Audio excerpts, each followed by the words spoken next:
नमस्कार, सीएनबीसी आवाज़ मोतीलाल ओसवाल स्टूडियो में आप सभी का स्वागत है। भारतीय मार्केट्स के लिए एक टफ दिन और कहना पड़ेगा कि आज थोड़ा सा एक out of the blue market के लिए मूव आया। Shreya, good afternoon first of all. और निफ्टी बैंक ने लीड किया। हालांकि एक चीज़ है, मार्केट में फाइट है। मतलब कल का लो नहीं तोड़ा हमने निफ्टी पर, बैंक निफ्टी पर जरूर तोड़ा है। और मिड कैप और स्मॉल कैप में भी बड़ी गिरावट नहीं है। मिड कैप सिर्फ 0.5% नीचे है, स्मॉल कैप भी करीब करीब 1% नीचे ही है। तो ऐसा नहीं है, अगर यही सब चीज़ मार्च अप्रैल वाले उस टाइम पे हुई होती तो मार्केट और ज़्यादा गिरता। कहीं भी स्क्रीन को देखकर पैनिक नहीं है, बस ये है चीज़। लेकिन ये जो हुआ ना पिछले 2-3 दिनों में, एकदम सबसे गलत टाइम पे हुआ, जब हमारी मार्केट में एक अच्छी खासी रैली बन रही थी। एक लग रहा था देखकर कि हम जा रहे हैं वापस 24,500 24,600 की तरफ। लेकिन जिस तरीके से पिछले 4-5 दिनों में समीकरण बदले हैं, हालांकि अभी भी एक चीज़ देखें आप, तो वो जो पिछले वेंसडे की कैंडल है 500 पॉइंट की, 23,800 का लो, 24,300 का हाई, बस उसी के बीचों बीच हम इस समय फंसे हुए हैं। चलिए शुरुआत करते हैं इस समय के शो की, और उसके बाद हेडलाइंस के साथ फिर मार्केट के ओवरऑल व्यू पर आएंगे। निफ्टी की वीकली एक्सपायरी के दिन कच्चे तेल ने बिगाड़ा खेल। निफ्टी 150 पॉइंट टूटकर 24,100 के नीचे फिसला। बैंक निफ्टी भी करीब 750 पॉइंट नीचे कल का लो टूटा। इधर मिड कैप और स्मॉल कैप में बिकवाली, हालांकि इंडिया विक्स में बड़ा उछाल नहीं। वेस्ट एशिया संकट और क्रूड में उछाल से रुपया 55 पैसे टूटकर 96 के लेवल के ऊपर। 22 मई के बाद सबसे बड़ी कमजोरी। इधर क्रूड भी $86 के पार, 2 से 3% फिसले बीपीसीएल, आईओसी और एचपीसीएल। रियल्टी और सरकारी बैंकों में सबसे ज़्यादा बिकवाली, करीब 2% फिसले दोनों सेक्टर इंडेक्स। साथ ही ऑटो, डिफेंस और एनबीएफसीज में भी दबाव।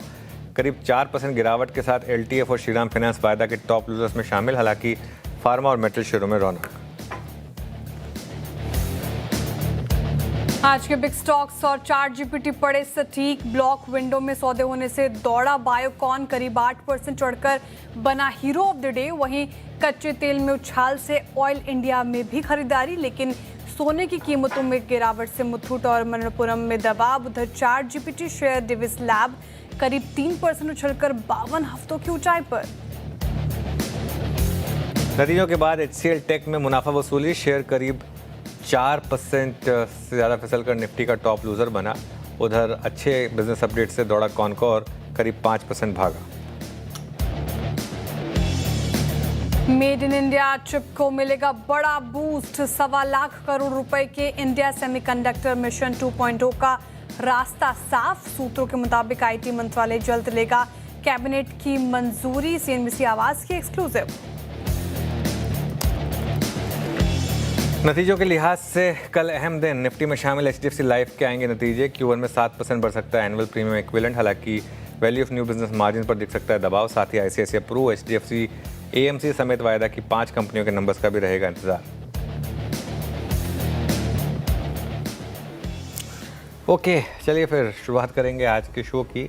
और देखिए, मार्केट ने पूरा दिन मोर और लेस श्रेया एक रेंज में बिताया है, टिपिकल एक्सपायरी डे का रेंज। और अगर आप देखें तो आज भले ही गैप डाउन हुआ, लेकिन फिर भी ऑप्शन राइटर सेफ रहा। आज सुबह हम एक बार 24,000 की पुट फायर करिएगा। हम वो 24,000 की पुट की बात कर रहे थे ना, सुबह की सबसे ज़्यादा ओपन इंटरेस्ट बिल्डअप वहीं पर है, और वो राइटर अभी भी सेफ है 24,000 के पुट में। इनफैक्ट आज भी अगर आप देखें तो करीब करीब 63% का प्रीमियम डिके ही हुआ है। तो ये देखिए, तो वो सेफ रहा, तो कोई दिक्कत नहीं आई। कॉल राइटर तो खैर उसको तो कोई दिक्कत ही नहीं है, खुलते ही पूरा वाइप आउट हो गया प्रीमियम। लेकिन पुट राइटिंग में भी कोई सेफ्टी रही। अब देखते हैं, कई बार क्या होता है कि 2-2:30 बजे के बाद मार्केट में एक एक्सपायरी डे मूव आता है। अब पता नहीं वो आएगा या नहीं आएगा, लेकिन ओवरऑल अगर आप देखेंगे तो मार्केट की जो गिरावट है ना, इसको आप मेजर डिप कहेंगे, है ना। मतलब अगर आप देखें, निफ्टी आज का लो है 24,038, कल का लो था 24,000.2। तो हम कल की कैंडल के बीच में रहे। कल के हाई को तो ऑब्वियसली नहीं क्रॉस कर पाया, लेकिन कल का लो भी नहीं तोड़ा। तो वो एक पॉजिटिव है। कैंडल रखिएगा एक बार निफ्टी की डेली कैंडल।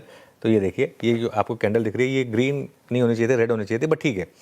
अब बैंक निफ्टी ने जरूर कल का लो तोड़ा है। बैंक निफ्टी में अगर आप देखेंगे तो कल का लो 57,500 का था। आज हमने बैंक निफ्टी में जो लो बनाया है वो 57,287 का है, और कल के लो के नीचे हम ट्रेड कर रहे हैं। और 20 डे एक्सपोनेंशियल मूविंग एवरेज जो कि 57,300 पर है बैंक निफ्टी का।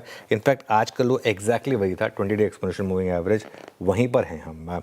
आज ब्रॉडर मार्केट में भी थोड़ी गिरावट है, बहुत ज़्यादा नहीं, लेकिन करीब करीब 2:5 1:2.5 के करीब का एडवांस डिक्लाइन है, तो ये थोड़ा सा नेगेटिव माना जाएगा।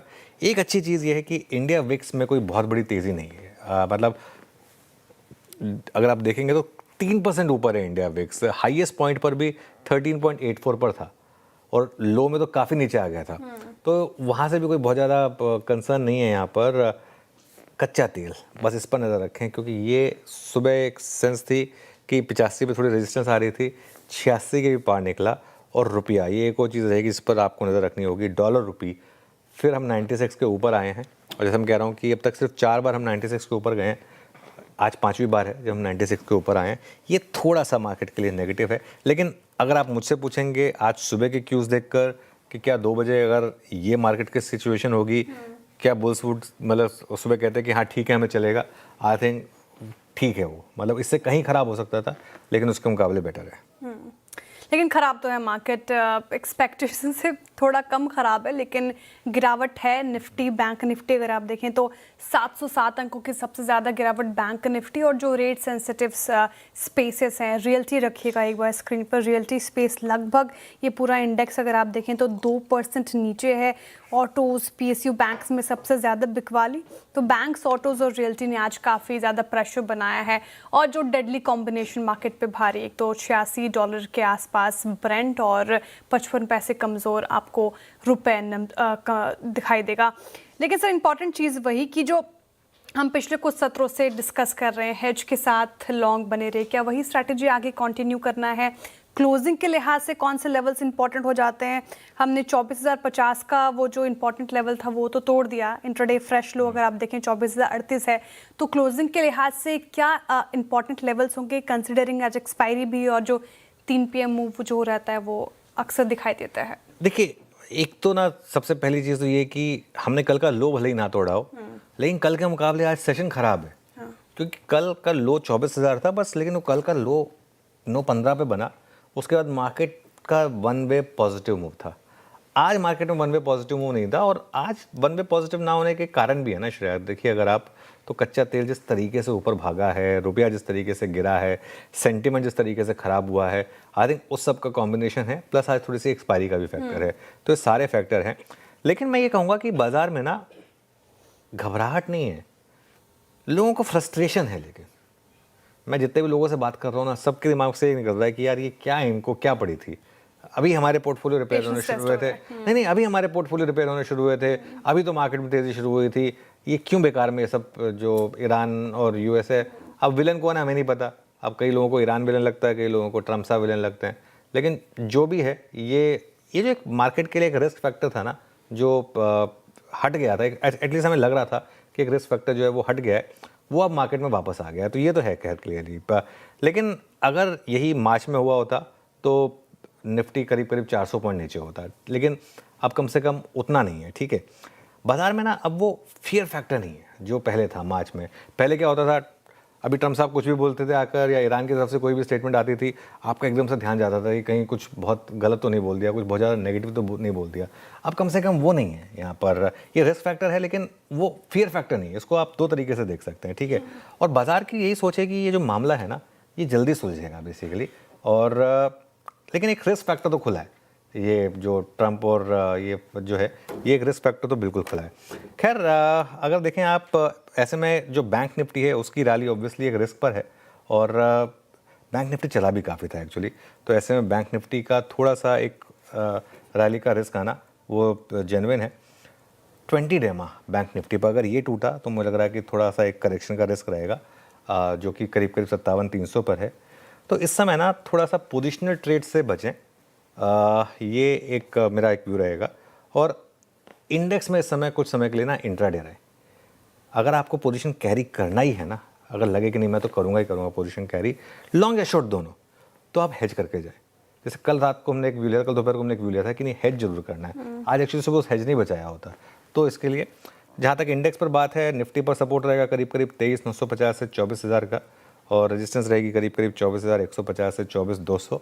बैंक निफ्टी की जहाँ तक बात है, बैंक निफ्टी में सपोर्ट रहेगा आपका करीब करीब 57,000 से 57,200 का, और रेजिस्टेंस रहेगी करीब करीब 57,500 से करीब करीब 57,700 की। मेन प्रॉब्लम जो है वो बैंक निफ्टी है आज मार्केट की, रेट सेंसिटिव्स हैं, क्योंकि जिस तरीके से कच्चा तेल ऊपर भागा है और जिस तरीके से डॉलर रुपये में मूव आया है, वो उस वजह से ये एक फैक्टर है जो आपको थोड़ा सा इस समय तंग कर रहा है। रेट सेंसिटिव्स तो है ही सर। सवाल भी मेरा इसी पे था, तो क्योंकि आपने अपनी कमेंट्री इसी पर एंड की, तो यही मेरा सवाल, ये rate sensitive spaces, autos, realty रखिएगा एक बार फिर से, क्योंकि यहाँ पर कोई भी स्टॉक उठा लूँ और मैं देख लूँ बहुत ही ज़्यादा प्रेशर आज के सेशन में यहाँ पे देखने को मिल रहा है। तो क्या किया जाए ट्रेडिंग पर्सपेक्टिव से, इन्वेस्टर्स के लिहाज से, रियल्टी और साथ ही auto as a space, rate sensitives पूरा अगर आप मार्केट देखें तो क्या रणनीति होनी चाहिए? बिल्कुल, देखिए जहाँ तक रेट सेंसिटिव्स की बात है ना श्रेया, रेट सेंसिटिव्स में ना आपको थोड़ा सा 2-3 चीज़ें डिफाइन करनी होंगी। जैसे श्रीराम फाइनेंस जैसा स्टॉक है, श्रीराम फाइनेंस जैसे स्टॉक को अगर आप देखें तो ये सबसे हाई बीटा स्टॉक्स में से एक है। इस स्टॉक में अगर आपको एक चीज़ तो कंफर्म्ड है कि 840-850 के नीचे की गिरावट नहीं है। इनफैक्ट 880 जो इसका जून के करीब का, जो मई जून के करीब का लो था, वो उसके नीचे की ज़्यादा गिरावट नहीं है यहाँ पर। तो जब भी नीचे आए ना, आप एज एन इन्वेस्टर सोचें और एसआईपी के बारे में सोचें रेट सेंसिटिव्स में, ठीक है। टीवीएस मोटर है, हीरो मोटोकॉर्प है, अब ये सारे के सारे स्टॉक्स, ऐसा तो है नहीं ना कि एक दिन कच्चा तेल ऊपर आया बस उसी दिन रेट हाइक हो जाएगा, या उसी दिन पेट्रोल की कीमतें बढ़ जाएंगी, उसी दिन बाइकें बिकनी बंद हो जाएंगी, ऐसा तो नहीं होने वाला है। लेकिन ये सब क्या होता है ना, ये सब मार्केट का सेंटीमेंट है, ये सब सेंटीमेंट के हिसाब से चलता है, तो इस वजह से ये थोड़ा सा एक फैक्टर है यहाँ पर। तो थोड़ा सा आपको आइडेंटिफाई करना होगा। आई थिंक अब जैसे अशोक लेलैंड जैसा स्टॉक है, यहाँ पे मेरा व्यू थोड़ा सा अलग रहा है, क्योंकि यहाँ पर आपको देखना है कि कंपनी की खुद की जो सीवी साइकिल है वो इंटैक्ट है या नहीं है। अगर उसी पर रिस्क है तो ऐसे स्टॉक में थोड़ा सा भले ही आप हल्का सा नेगेटिव व्यू रख सकते हैं। लेकिन टीवीएस है, श्रीराम, ये आपका हीरो है, बजाज है, ये हैं प्राइवेट बैंक्स। प्राइवेट बैंक्स में आप क्या व्यू रखते हैं? अभी सैटरडे को सबके नंबर्स आएंगे, क्या एफआई की सेलिंग वापस लौट रही है? कल तो एक दिन की सेलिंग है, अगर वो वापस लौट रही है तो फिर वापस प्राइवेट बैंक्स में थोड़ा सा सेलिंग का रिस्क रहेगा। लेकिन अगर वो ख़त्म हो चुकी है वहाँ पर, तो शायद थोड़ा सा एचडीएफसी बैंक, आईसीआईसीआई बैंक, इनमें सब में मुझे लग रहा है कि वापस थोड़ी सी रौनक आ सकती है। तो ये दूसरा हो गया। आई थिंक पीएसयू बैंक्स जो है ना, वो उसमें मुझे लग रहा है कि थोड़ा सा आपको अभी के लिए थोड़ा सा बैकफुट पे रहने की ज़रूरत है। एसबीआई के नंबर आ जाएं, उसके बाद पीएसयू बैंक्स पर व्यू लें। हालांकि एक नंबर अच्छे आया था, लेकिन उसके बाद देखा आपने कि कोई बहुत ज़्यादा चले नहीं पीएसयू बैंक्स, तो पीएसयू बैंक्स थोड़ा सा आप उस तरीके से देखें। तो रेट सेंसिटिव्स में अलग अलग चीज़ें होती हैं, उसको उस हिसाब से करें आप। अलग अलग पॉकेट्स को उसके अकॉर्डिंगली ट्रीट करना है, ठीक है। अच्छा, आईटी स्पेस से रखिएगा एचसीएल टेक स्क्रीन पर, और एचसीएल टेक आपको 4% से ज़्यादा गिरावट के साथ कामकाज करता हुआ नजर आएगा। इसी ने ऑलमोस्ट आईटी स्पेस को ड्रैग किया है। एचसीएल टेक Q1 एक्सपेक्टेशंस के मुताबिक ही रहे, लेकिन ब्रोकरेजेस के डाउनग्रेड्स थे, और जिस तरीके से इंट्राडे में लुढ़का, इतना टूटना लाजमी था 4% नीचे? बिल्कुल बनता था, बिल्कुल बनता था। देखिए मैं एक चीज़ बताऊँ, अब मुझे ना देखा था, ये बाल ऐसे ही नहीं सफ़ेद हुए हैं, और मेरे केस में तो ऐसे ही नहीं गायब हुए हैं, क्योंकि इतने सालों से इतने सालों से मार्केट ट्रैक कर रहे हैं ना, तो कुछ चीज़ें तो ना समझ में आ जाती है, कुछ स्टॉक्स का बिहेवियर ना समझ में आ जाता है। कई स्टॉक्स हैं ऐसे, एचसीएल टेक एक ऐसा ही स्टॉक है। ये ना कई बार ख़राब नंबर पे, ख़राब कमेंट्री पे चलता है, अच्छे नंबर और अच्छी कमेंट्री पे गिरता है। अच्छा, आज देखिए एक चीज़ को समझना होगा लोगों को, क्यों टीसीएस चला और क्यों एचसीएल टेक नहीं चला। जब टीसीएस के नंबर्स आए थे थर्सडे को, तब टीसीएस सोल्ड आउट था, बिल्कुल 52 वीक लो पे था, और उसके बाद कंपनी ने अच्छे नंबर दिए थे और एक पॉजिटिव बॉडी लैंग्वेज दिखाई थी। उसको स्ट्रीट ने रिवॉर्ड किया, और उसमें जो हमने एक व्यू लिया था, करीब 7-8% से ज़्यादा की रैली आ चुकी है। अब उसके चक्कर में एचसीएल टेक पहले ही चल गया, ठीक है ना। अब एचसीएल टेक पहले ही चल गया, अब उसके बाद ये, अब आपकी बारी आई नहीं है, आपने पहले ही नाच लिया, उसके बाद जब आपकी बारी आएगी तब तक आप थक चुके होंगे। तो वो अब इसमें एचसीएल टेक के केस में ही हुआ, वो पहले ही इतना चल चुका था। और उसके बाद अगर आप देखें, अगर नंबर अच्छे थे ना एचसीएल टेक के, तो इनको थोड़ी गाइडेंस इंप्रूव करनी चाहिए थी, इन्होंने गाइडेंस नहीं इंप्रूव की। आई थिंक ये एक कारण था। और एक आखिरी चीज़, HCL टेक के केस में चलने के बाद वैल्यूएशन आपके फेवर में नहीं थे। अच्छा, एक और चीज़, HCL टेक ने जब वो सर्वर में इन्वेस्टमेंट की थी तो थोड़ा पहले ही चल चुका था। तो वो मतलब HCL टेक वैसे भी 52 वीक लो के करीब नहीं था, बाकी कंपेयर टू बाकी लार्ज कैप IT स्टॉक्स जो 52 वीक लो के करीब थे। तो वो एक और रीज़न था। ये देखिए, अगर आप देखें तो ये वो 1000 वाला पहले ही 1100-1200 तक करीब आ चुका था। 1000 वाला इनफैक्ट 1237 तक आ चुका था।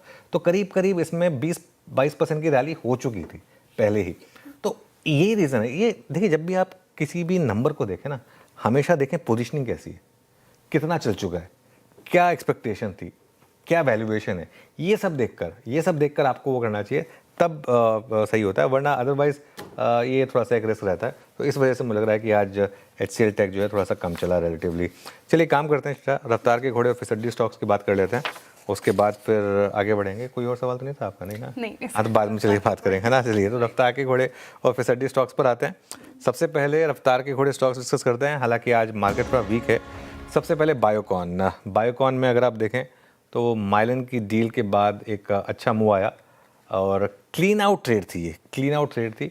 आज सुबह CNBC आवाज़ पर चर्चा हुई थी कि ये आज का स्टॉक ऑफ द डे हो सकता है अगर ये डील विंडो में हो गई, और वो हुई। और उसके बाद हमने 9 बजे इसको रिविजिट भी किया था। तो यहाँ पर दूसरा है कॉनकॉर में अगर आप देखें, अब एक सेकंड राउंड ऑफ मूव आ रहा है। सुबह एक मूव आया था, अब एक अच्छा मूव आ रहा है यहाँ पर। अच्छे Q1 अपडेट के बाद यहाँ पर एक अच्छा मूव आता हुआ।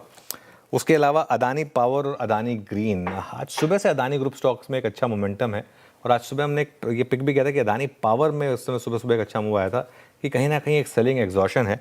दोनों स्टॉक्स अगर आप देखें, और वो DOJ के फैसले से, डिपार्टमेंट ऑफ जस्टिस के फैसले से पहले थोड़ी सी अदानी ग्रुप स्टॉक्स में अच्छी बाइंग है। इस वजह से जस्ट डायल और फिनो पेमेंट्स बैंक, ये 2 और स्टॉक्स हैं जो कैश के स्टॉक्स हैं, जहाँ पर दूसरे दिन सेकेंड डे रनिंग ज़बरदस्त तेज़ी है। जस्ट डायल 12% ऊपर है, फिनो पेमेंट्स बैंक ये भी करीब 12% ऊपर है। तो दो ये स्टॉक्स हो गए आपके। अब आते हैं फिसड्डी स्टॉक्स पर। 3 फिसड्डी स्टॉक्स चुने हमने। सबसे पहले है HCL टेक। देखिए, सिर्फ CNBC आवाज़ ने आपको समझाया कि आज HCL टेक क्यों गिरेगा और क्यों हमने इस पर आज पॉजिटिव व्यू नहीं लिया, क्योंकि पहले ही चल चुका था और गाइडेंस में बदलाव नहीं था, तो इस वजह से। दूसरा है LTF, एंड आई थिंक ये चीज़ मैं एक ज़रूर कहूँगा, ये तो आज हमारे पास थोड़ा एक बेनिफिट मिल गया इस मार्केट के गिरने का भी, लेकिन अदरवाइज़ कल से हमारा व्यू था इस पर मुनाफा वसूली का। कल सुबह के गैप अप के बाद से व्यू ये था कि अब यहाँ पर रिस्क रिवॉर्ड आपके फेवर में नहीं है, इस वजह से। और तीसरा है एमटा टेक। क्वाइटली ये स्टॉक श्रेया अपने हाई से 26% फिसल चुका है और एग्जिट नहीं है इसमें, क्योंकि लोअर सर्किट तो सर्किट स्टॉक में दिक्कत होती है, वो 5% अप या डाउन होते हैं, तो वो अपने हाई से करीब अब 26% फिसल चुका है। तो ये हो गया आपका फिसड्डी स्टॉक। चलिए आज के ट्रेंडिंग स्टॉक्स और उसके बाद कार्यक्रम क्रम समझ लेते हैं। राइट, मार्केट काफ़ी प्रेशर में है। फिसड्डी स्टॉक्स और रफ्तार के घोड़े की हमने चर्चा कर ली, लेकिन ट्रेंडिंग स्टॉक्स बताती हूँ सबसे ज़्यादा प्रेशर आज कहाँ पड़ा है इस मार्केट में। HCL टेक नतीजे पसंद नहीं आए बाजार को और देखिए प्रेशर 4% नीचे है आज के सेशन में।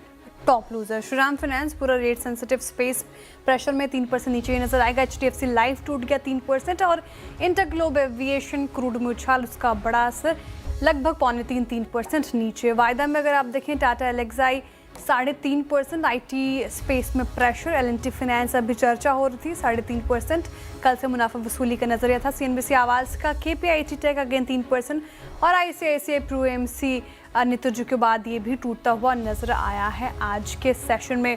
लेकिन इस खराब मार्केट में कौन से स्टॉक्स चल रहे हैं? भारतीय एयरटेल ने चलना अब शुरू किया है और खराब मार्केट में भी देखिए 2.25% ऊपर है। हिंडाल्को, नैल्को, ये सारे स्टॉक्स वॉर के सिचुएशन में चलते हैं तो 1.5% आपको हिंडाल्को ऊपर नजर आएगा। Apollo hospital stocks, pharma health के स्पेस ने लगातार एक मजबूती दिखाई है, 1.5% ये भी तेज़ी के साथ कर रहा है कारोबार और सिर्फ आपको 1% ऊपर नजर आएगा। वायदा में अगर आप देखें तो तेज़ी के ट्रेंडिंग स्टॉक्स में बायोकॉन है, ब्लॉक डील के बाद ये चढ़ गया 6.5%। आज का बिग स्टॉक्स भी था कॉनकॉर, Q1 अपडेट काफ़ी अच्छे लगे बाजार को, 6.5%। अदानी ग्रुप के स्टॉक्स में खरीदारी, अदानी पावर 5% ऊपर और MCX जो हमने 10 बजे के आसपास पिक किया था लगभग 4% ऊपर है अब इस सेशन में। आगे बढ़ते हुए बताती हूँ कि आज इस कार्यक्रम में होगा क्या। तो कमाई का अड्डा में हमारे साथ दमदार पैनल जुड़ा हुआ है। फंडामेंटल राय देने के लिए हमारे साथ हैं मार्केट स्मिथ इंडिया के मयूरेश जोशी जी। टेक्निकल कॉल्स लेंगे हम प्रकाश गाबा, मानस जायसवाल, रचना वैद्य, कविता जैन, अमित सेठ और अरुण कुमार मंत्री जी से। 2:20 पर लता मैम बताएंगे आपको कि रुपए में गिरावट क्यों है। फिर 2:30 बजे नुपुर बताएंगे कि बायोकॉन और कॉनकॉर क्यों बने हीरो ऑफ द डे। 2:35 पर असीम से समझेंगे कि ISMI 2.0 लॉन्च को लेकर एक्सक्लूसिव खबर क्या है। 2:45 पर आशीष बताएंगे कि HDFC AMC के नतीजों का अनुमान।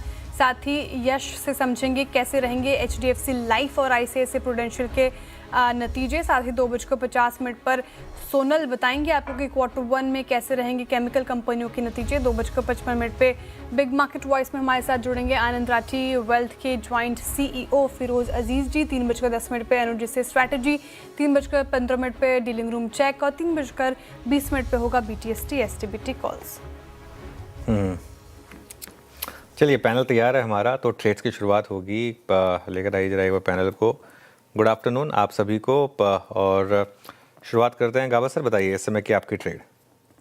Good afternoon. ध्यान है मेरा इस वक्त वो है MCX में। सेटअप के हिसाब से स्ट्रक्चर पॉजिटिव है, बहुत बढ़िया बेस बना है, अपमूव मिला है, 2-3 दिन का अपमूव भी मिल गया। अब ट्रेड करें 2883 पर, स्टॉप लगाएंगे 2850 पर, करीब 30-32 रुपए का स्टॉप है। टारगेट होगा 2950। स्पिल ओवर ट्रेड कल तक के लिए हो सकता है MCX गाबासो को पसंद आ रहा है, डेज हाई पर कर रहा है कारोबार। मानस जी गुड आफ्टरनून, आपका ट्रेड इस वक्त का। गुड आफ्टरनून शेयर जी। तो देखिए ब्लू स्टार पे खरीदारी करने की राय रहेगी। पिछले 4 दिनों से हम स्टॉक में स्ट्रेंथ देख रहे हैं। आई थिंक कल ही स्टॉक ने 20 वीक मूविंग एवरेज को रीगेन किया था। आज अपने 200 डे मूविंग एवरेज को भी रीगेन कर लिया है। तो मेरे ख्याल से यहाँ पर अभी भी अपॉर्चुनिटी है। करंट लेवल्स पे खरीदारी करेंगे। 1719 के स्टॉप लॉस से खरीदारी करनी है। 1719 और 1810 1810 के टारगेट सेट करने हैं। ये कैश लेवल्स है। 1740 वाला कॉल ऑप्शन ले सकते हैं। 40 रुपए पे ट्रेड हो रहा है। 1740 का कॉल ऑप्शन, 25 रुपए का स्टॉप लॉस लगा लें और 75 रुपए 75 रुपीज के टारगेट सेट कर लें। ओके चलिए, ये हो गई मानस जी की ट्रेड ब्लू स्टार पर। तो 2 ट्रेड्स आ गई लॉन्ग साइड पर। रचना जी के पास चलते हैं। थोड़ा सा आजकल रचना जी को प्रेडिक्ट करना थोड़ा टफ है। आज लॉन्ग है शॉर्ट है पता नहीं। रचना जी गुड आफ्टरनून, बताइए क्या ट्रेड रहेगी। नहीं, मेरी शॉर्ट साइड पे रहेगी एंड NTPC को हम शॉर्ट करेंगे और फ्यूचर्स पे यहाँ पे वैसे लगाएंगे 352 पे और NTPC में डाउन साइड का हमारा टारगेट रह सकता है 345 और 342। NTPC सेल है रचना जी की। प्रेडिक्ट करना आसान होता है सर, इनका झुकाव ज़्यादा सेल साइड ही होता है। NTPC बिग वाली है। नहीं ऐसा नहीं है, वो कल लॉन्ग था, कल शॉर्ट था, आज सुबह लॉन्ग था, तो यू नेवर नो, है ना। हाँ NTPC यहाँ पर सेल साइड रचना जी की आती हुई। कविता जी गुड आफ्टरनून, बताइए आपके पिक।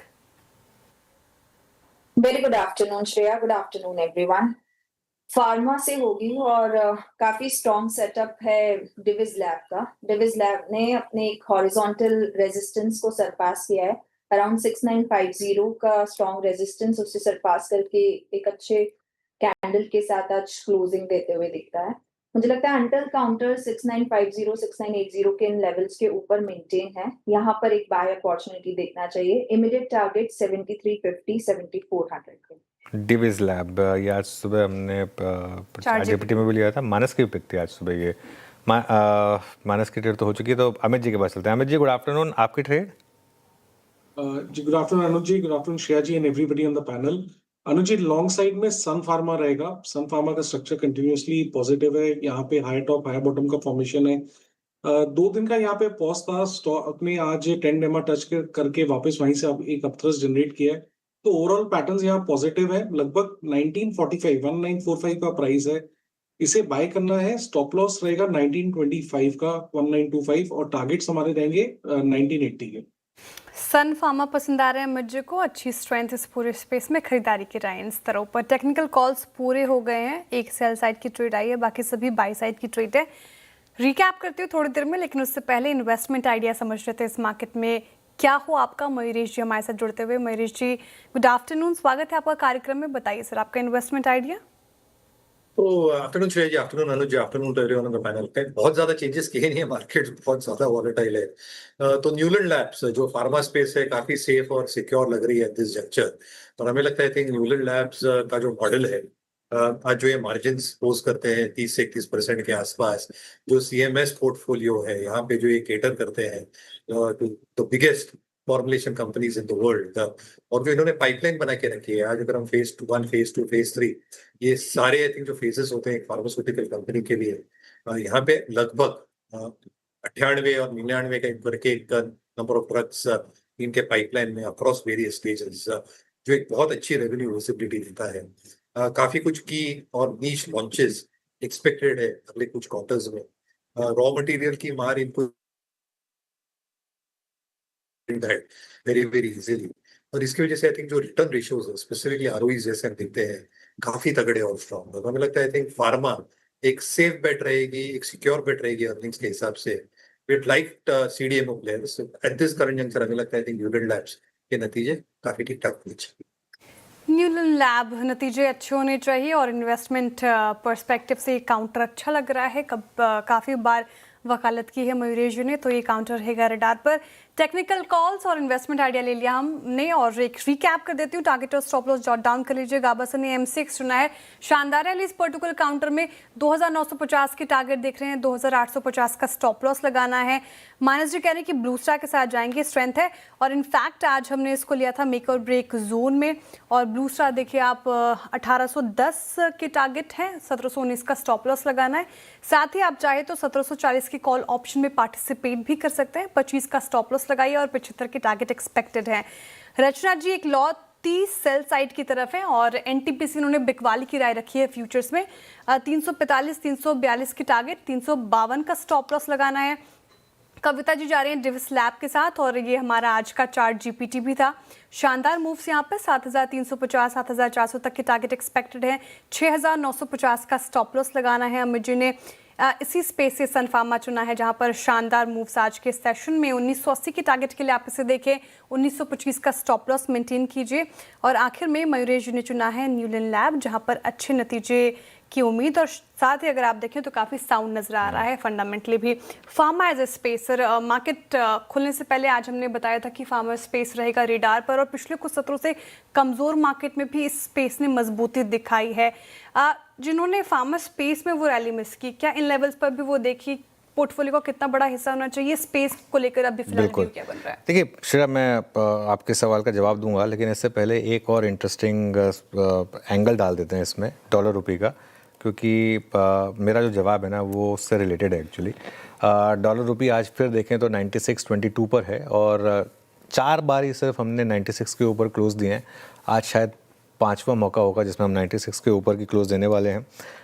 लता मैम के पास चलते हैं कि आज ये फिर तेल का खेल या फिर कुछ और? ये तो तेल का खेल है ही। एक FCNR के भी डिपॉजिट्स का कोई बहुत ज़्यादा फायदा अब तक हुआ नहीं है, थोड़ा डाउट्स है, वो सेकंड कारण है, लेकिन इमीडिएट ट्रिगर तो तेल है।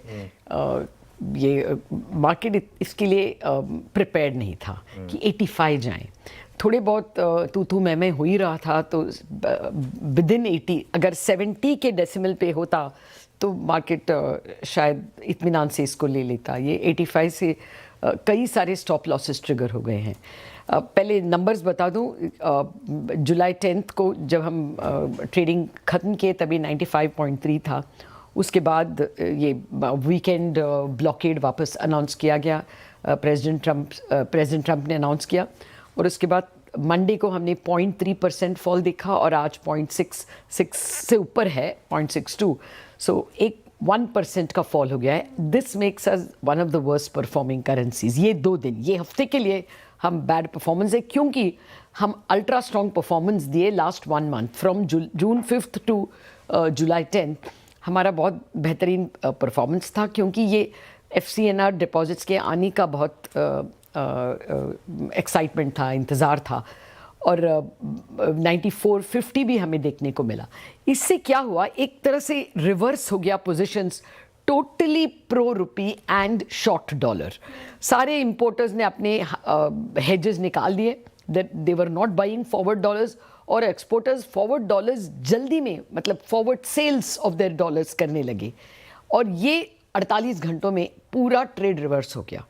The market was positioned for a strong रूपी और ये पोजीशन अभी एकाएक यू टर्न आ गया और फॉरवर्ड्स को सेल कर दिए, अपने फॉरवर्ड सेल पोजीशंस मतलब बाय कर लिए वापस और इंपोर्टर्स भी बाय करने लगे डॉलर्स फॉर हेजिंग.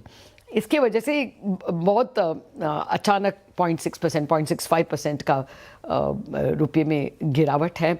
और जैसे अनुज ने बताया ये कल फाइनेंस मिनिस्टर मिले PSU बैंक से और आज RBI गवर्नर पहले प्राइवेट बैंक से मिले और 2:30 को जारी है PSU बैंकर्स के साथ मीटिंग. और लग रहा है कि FCNR भी लग रहा क्यों, उन्होंने बता ही दिया कि FCNR डिस्कस करेंगे. हालांकि वो सब cyber security risk, liquidity risk सब कुछ डिस्कस करेंगे. FCNR भी एक पॉइंट है. तो मार्केट में वो अनईज है कि if the regulator is uneasy then the market is uneasy.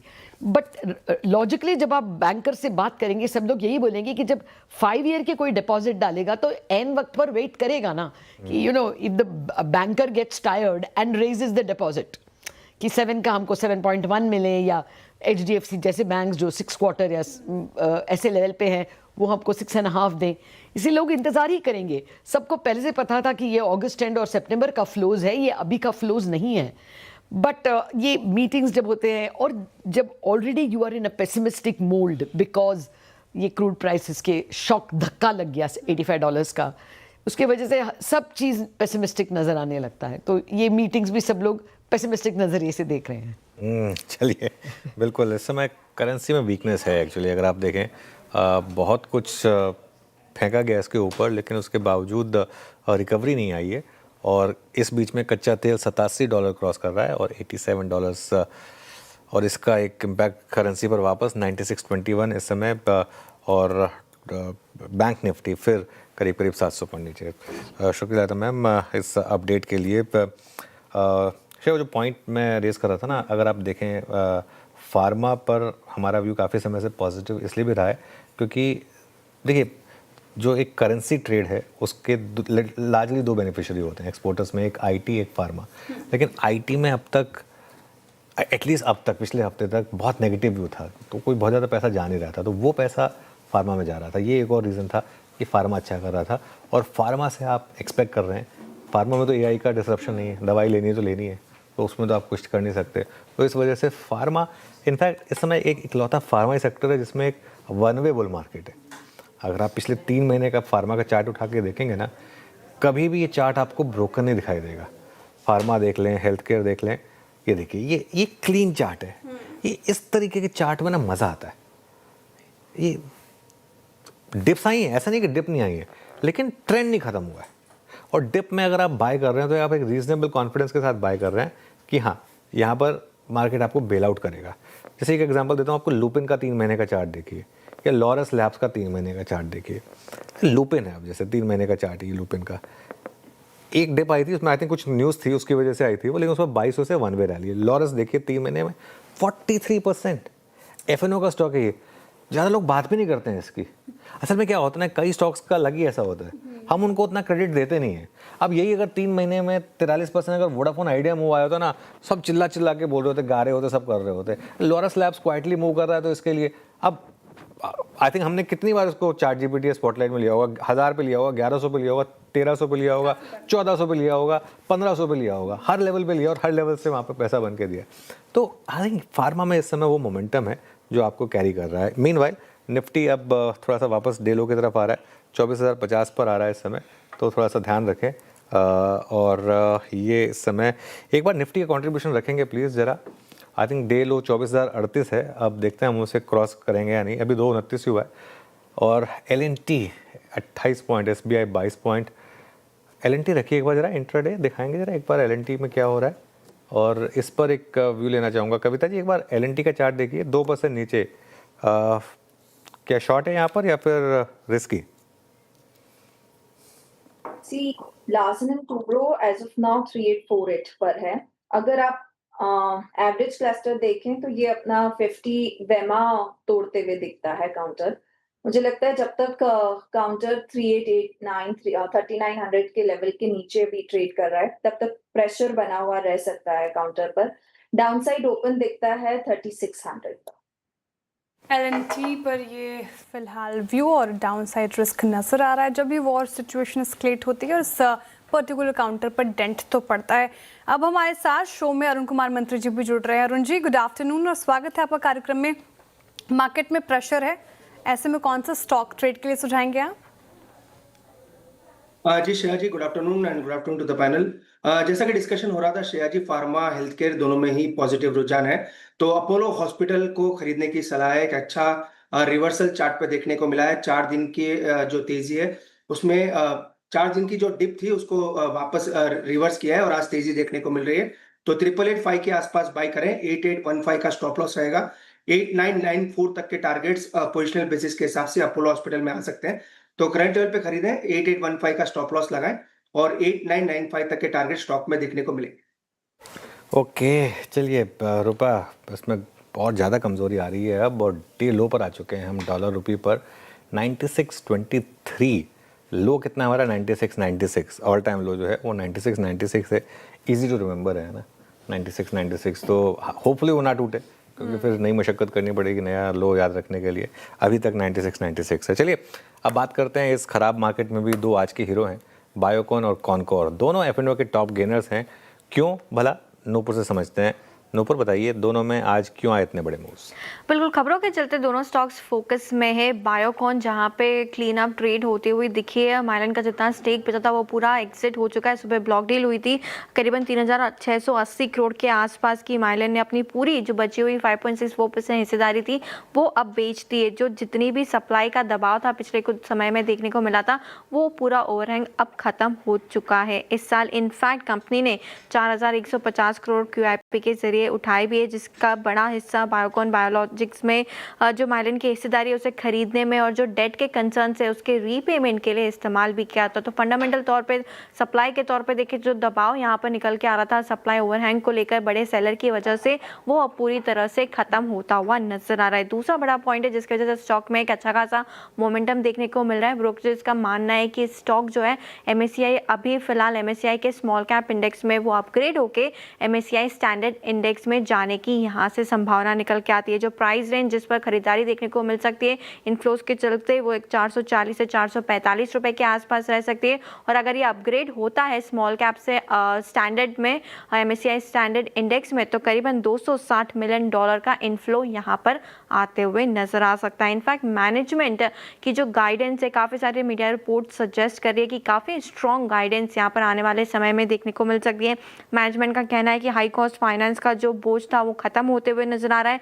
Balance sheet काफ़ी मजबूत यहाँ से होते हुए दिखेगी। डीलेवरेजिंग लगातार कंपनी की तरफ से जारी है। FY27 में फ्री कैश फ्लो जो है वहाँ पर भी बड़ा सुधार देखने को मिल सकता है। 5 साल में देखें तो कंपनी का जो आकार होगा वो 2 गुना होते हुए नजर आ सकता है। तो लक्ष्य काफ़ी ऊंचा है कंपनी की तरफ से। GLP-1 बायोकॉन की बात करें तो ग्लोबल अवसर यहाँ पे काफ़ी पॉजिटिव कमेंट्री यहाँ पे मैनेजमेंट की तरफ से आती हुई दिखी। और CDMO बिजनेस से सिंजीन के जो नेक्स्ट ईयर का टर्न अराउंड है वो भी आते हुए नजर आ सकता है। तो क्लीन अप ट्रेड हुआ है, सप्लाई ओवरहैंग जा चुका है, ब्रोकरेजेस काफ़ी पॉजिटिव है। MSCI में भी जो अपग्रेड होते हुए नजर आ सकता है। फंडामेंटल तौर पर भी काफ़ी कमेंट्री पॉजिटिव आती हुई नजर आई है। कॉनकोर की बात करें तो स्टॉक आज मोमेंटम दिखा रहा है, लेकिन अपने ऊपरी इस तरह से ऑलमोस्ट 40% अभी भी आपको नीचे दिखेगा। Q1 का अपडेट आया, Q1 का अपडेट काफ़ी स्ट्रॉन्ग है। कंटेनर वॉल्यूम 9% बढ़कर इस क्वार्टर में आते हुए दिखे। एक्जिम के भी कंटेनर वॉल्यूम देखें तो 10% की ग्रोथ आपको नजर आएगी और घरेलू वॉल्यूम में भी इस क्वार्टर में सुधार आते हुए दिखा है। 6.2% की ग्रोथ इस क्वार्टर में देखिए। तो दोनों स्टॉक खबरों के चलते आज फोकस में है। ओके, कॉनकोर और बायोकॉन क्यों आज फोकस में, हमने समझ लिया। शुक्रिया नूपुर जानकारी के लिए। और लगभग 6.25% ऊपर बायोकॉन, कॉनकोर भी 6.5% की तेज़ी के साथ अभी भी कर रहा है कामकाज। चलिए 9:30 हो गए, वक्त हो रहा है टॉप कैश कॉल्स का। कैश कॉल्स ले लेते हैं। कैश कॉल्स लेंगे हम 2:30 बज चुके हैं। गाबा सर से, अमित जी से और कविता जी से। तो गाबा सर बताइए, शुरुआत कीजिए आप। कैश कॉल के लिए कौन सा काउंट है? मेरे ख्याल से डिफिकल्ट है आज, लेकिन स्टॉक होगा दीपक फर्टिलाइजर। दीपक फर्टिलाइजर ट्रेड कर रहा है 1532 पर। स्टॉप लगाएंगे करीब 1512 का, 20 रुपए का स्टॉप है। टारगेट होना चाहिए 1600 का। स्पिल ओवर ट्रेड कल तक के लिए हो सकता है। दीपक फर्टिलाइजर। ओके, दीपक फर्टिलाइजर रही होगी ट्रेड। अमित जी, आपकी ट्रेड? जी अनुज जी, मेरी ट्रेड रहेगी जेबी केमिकल एंड फार्मा। यहाँ पे स्ट्रक्चर पॉजिटिव है, हाई लो का फॉर्मेशन है। थोड़ा सा टाइट स्टॉप रखिएगा 2460 का, 2460 का, और टारगेट्स हमारे यहाँ रहेंगे 2550 रुपए के। जेबी केमिकल एंड फार्मा या अमित जी की पिक होगी। कविता जी, कैश में क्या देखा आपने? सो श्रेया, JSW इंफ्रा, यहाँ चार्ट सेटअप काफी अच्छा बना हुआ है, अपने हाइस को क्रॉस करते हुए दिखता है। राउंडिंग बॉटम फॉर्मेशन का breakout as of now due है। मैं लिटिल प्रीएम्प्ट कर रही हूँ, स्ट्रिक्ट स्टॉप लॉस के साथ इसे अप्रोच करना चाहिए। 340 के स्टॉप लॉस के साथ इसे अप्रोच करें। अपसाइड मोमेंटम कंटिन्यू दिखता है 380 400 के लेवल पर in a short term duration. JSW infra ये पसंद आ रहा है कविता जी को इन लेवल्स पर। कैश कॉल्स में हमने 3 काउंटर्स डिस्कस किए, Deepak fertiliser, JB chemical and pharma और JSW इंफ्रा पसंद आ रहा है। कुछ देखते हैं काउंटर्स जो अभी भी अच्छी स्ट्रेंथ के साथ। भारतीय एयरटेल तो हमने डिस्कस किया ही था, सन फार्मा, अपोलो हॉस्पिटल। एक बार डॉक्टर रेड्डीज रखेगा स्क्रीन पर, और डॉक्टर रेड्डीज टूटा था, याद होगा आपको उस खबर के बाद एक डिप आई, लेकिन फिर से यहाँ पर खरीदारी होती हुई नजर आ रही। क्या इन लेवल्स पर कन्विक्शन बन रहा है? अरुण जी, अपोलो हॉस्पिटल चुना आपने, एक बार डॉक्टर रेड्डीज भी देख लीजिए। अब 1245 के लेवल पर लगाने लायक है क्या? यहाँ पर हाथ लगाएं या फिर अवॉइड करें? देखिए शाह जी, 1260 के आसपास एक गैप है। जब तक वो गैप के ऊपर नहीं निकलता, स्टॉक को बाई करने की सलाह नहीं है। इनफैक्ट अगर इसी स्पेस में देखें तो डिविस लैब ऑलरेडी पैनल ने चुना था। मुझे लग रहा है यहाँ से अगर और एक स्टॉक चुनना है तो सिप्ला में एक अच्छा रिवर्सल है, तो डॉक्टर रेड्डी को बाई करना है तो 1260 के ऊपर ही बाई करना चाहिए। बाकी सिप्ला में भी मुझे लग रहा है एक अच्छा रिवर्सल है, यहाँ पे आप लॉन्ग ट्रेड लेके चल सकते हैं। 1420 के आसपास एक स्टॉप लॉस लगाए। मुझे लग रहा है 1470-75 तक सिप्ला में टारगेट आ सकते हैं, तो डॉक्टर रेड्डी को अवॉइड करें। हो सकता है तो सिप्ला को बाय करके चल सकते। ओके, अच्छा, मीनवाइल एक बार कॉनकोर वापस रखिएगा, क्योंकि कॉनकोर में एक तो बिजनेस अपडेट अच्छी आए, एक आज जो सुबह दोपहर में दीपाली ने भी न्यूज़ भेजी थी, वो कंटेनर रिफॉर्म्स को लेकर रेलवेज की तरफ से, वो भी मार्केट ने काफ़ी पॉजिटिवली रीड किया है। मयूरेश जी, ये एक ऐसा स्टॉक है जिसने काफ़ी वेल्थ डिस्ट्रॉय की है पिछले 3 सालों में। पहले ऑब्वियसली ये एक प्राइवेटाइजेशन कैंडिडेट था, वो हुआ नहीं, फिर उसके बाद स्टॉक आधा हुआ। अब इस समय क्या व्यू है आपका? नहीं, थोड़ा न्यूट्रली रहेगा। I give you the reason why. I think जो मेजर इसका रेवेन्यू कंट्रीब्यूटर है ये एग्जिम ट्रेड से आता है, विच इज इंपोर्ट एक्सपोर्ट्स। तो जहां तक आई थिंक Q1 का सवाल रहेगा, कहीं ना कहीं वहां पे दिक्कत रहेगी with the escalation coming back now. कहीं ना कहीं आई थिंक जो एक ट्रेड का एक हम स्टेबिलिटी देख रहे थे, नॉर्मलाइजेशन देख रहे थे, अगर ये डिले या वापस कुछ एस्केलेशन एक अलग लेवल पे निकल जाता है, तो वापस आई थिंक जो हम रिकवरी मान के चल रहे थे कि शायद Q2 में होगी, वो शायद डिफर या लैग हो जाए। दूसरा आई थिंक जो रियलाइजेशंस फॉर TEU, जो इनके फाइनेंशियल भाषा में कहते हैं, आई थिंक एक्सपेक्टेशन यही है कि जो डोमेस्टिक रियलाइजेशन पर TEU है, वहां पे both volume growth and realisation should show steady state improvement. हालांकि एग्जिम वॉल्यूम ग्रोथ और रियलाइजेशन ग्रोथ में जो रिलेटिवली बेटर रहती है compare to the domestic TEU realisation, वहां पे कैसी ये वॉलेटिलिटी रहती है, इसका कहना मुश्किल है। तीसरा I think in terms of deployment, ये जो डबल स्टैक ट्रेन डिप्लॉय कर रहे हैं, जो फ्रेट लाइंस कमीशन हो जाएंगी इन the next few quarters, western dedicated corridor तो हो ही गया है, बट जो नई लाइंस भी आएंगे अगले कुछ वर्षों में, वहां से significant amount of volume growth आएगी। बट स्पेसिफिकली मीडियम टर्म से I think western dedicated corridor से ठीक ठाक रेवेन्यू ग्रोथ या वॉल्यूम ग्रोथ आनी चाहिए। तो लॉन्ग टर्म ट्रिगर्स डेफिनेटली है। Medium term I think there is still elements कि यहाँ पे रेवेन्यू ग्रोथ आएगी, बट शॉर्ट टर्म के हिसाब से over the next 1 to 3 months और 4 months, because of this global volatility, शायद नंबर्स थोड़े सॉफ्ट या पेचीदा रहे। इसलिए मेरा कहना है कि न्यूट्रल रहे।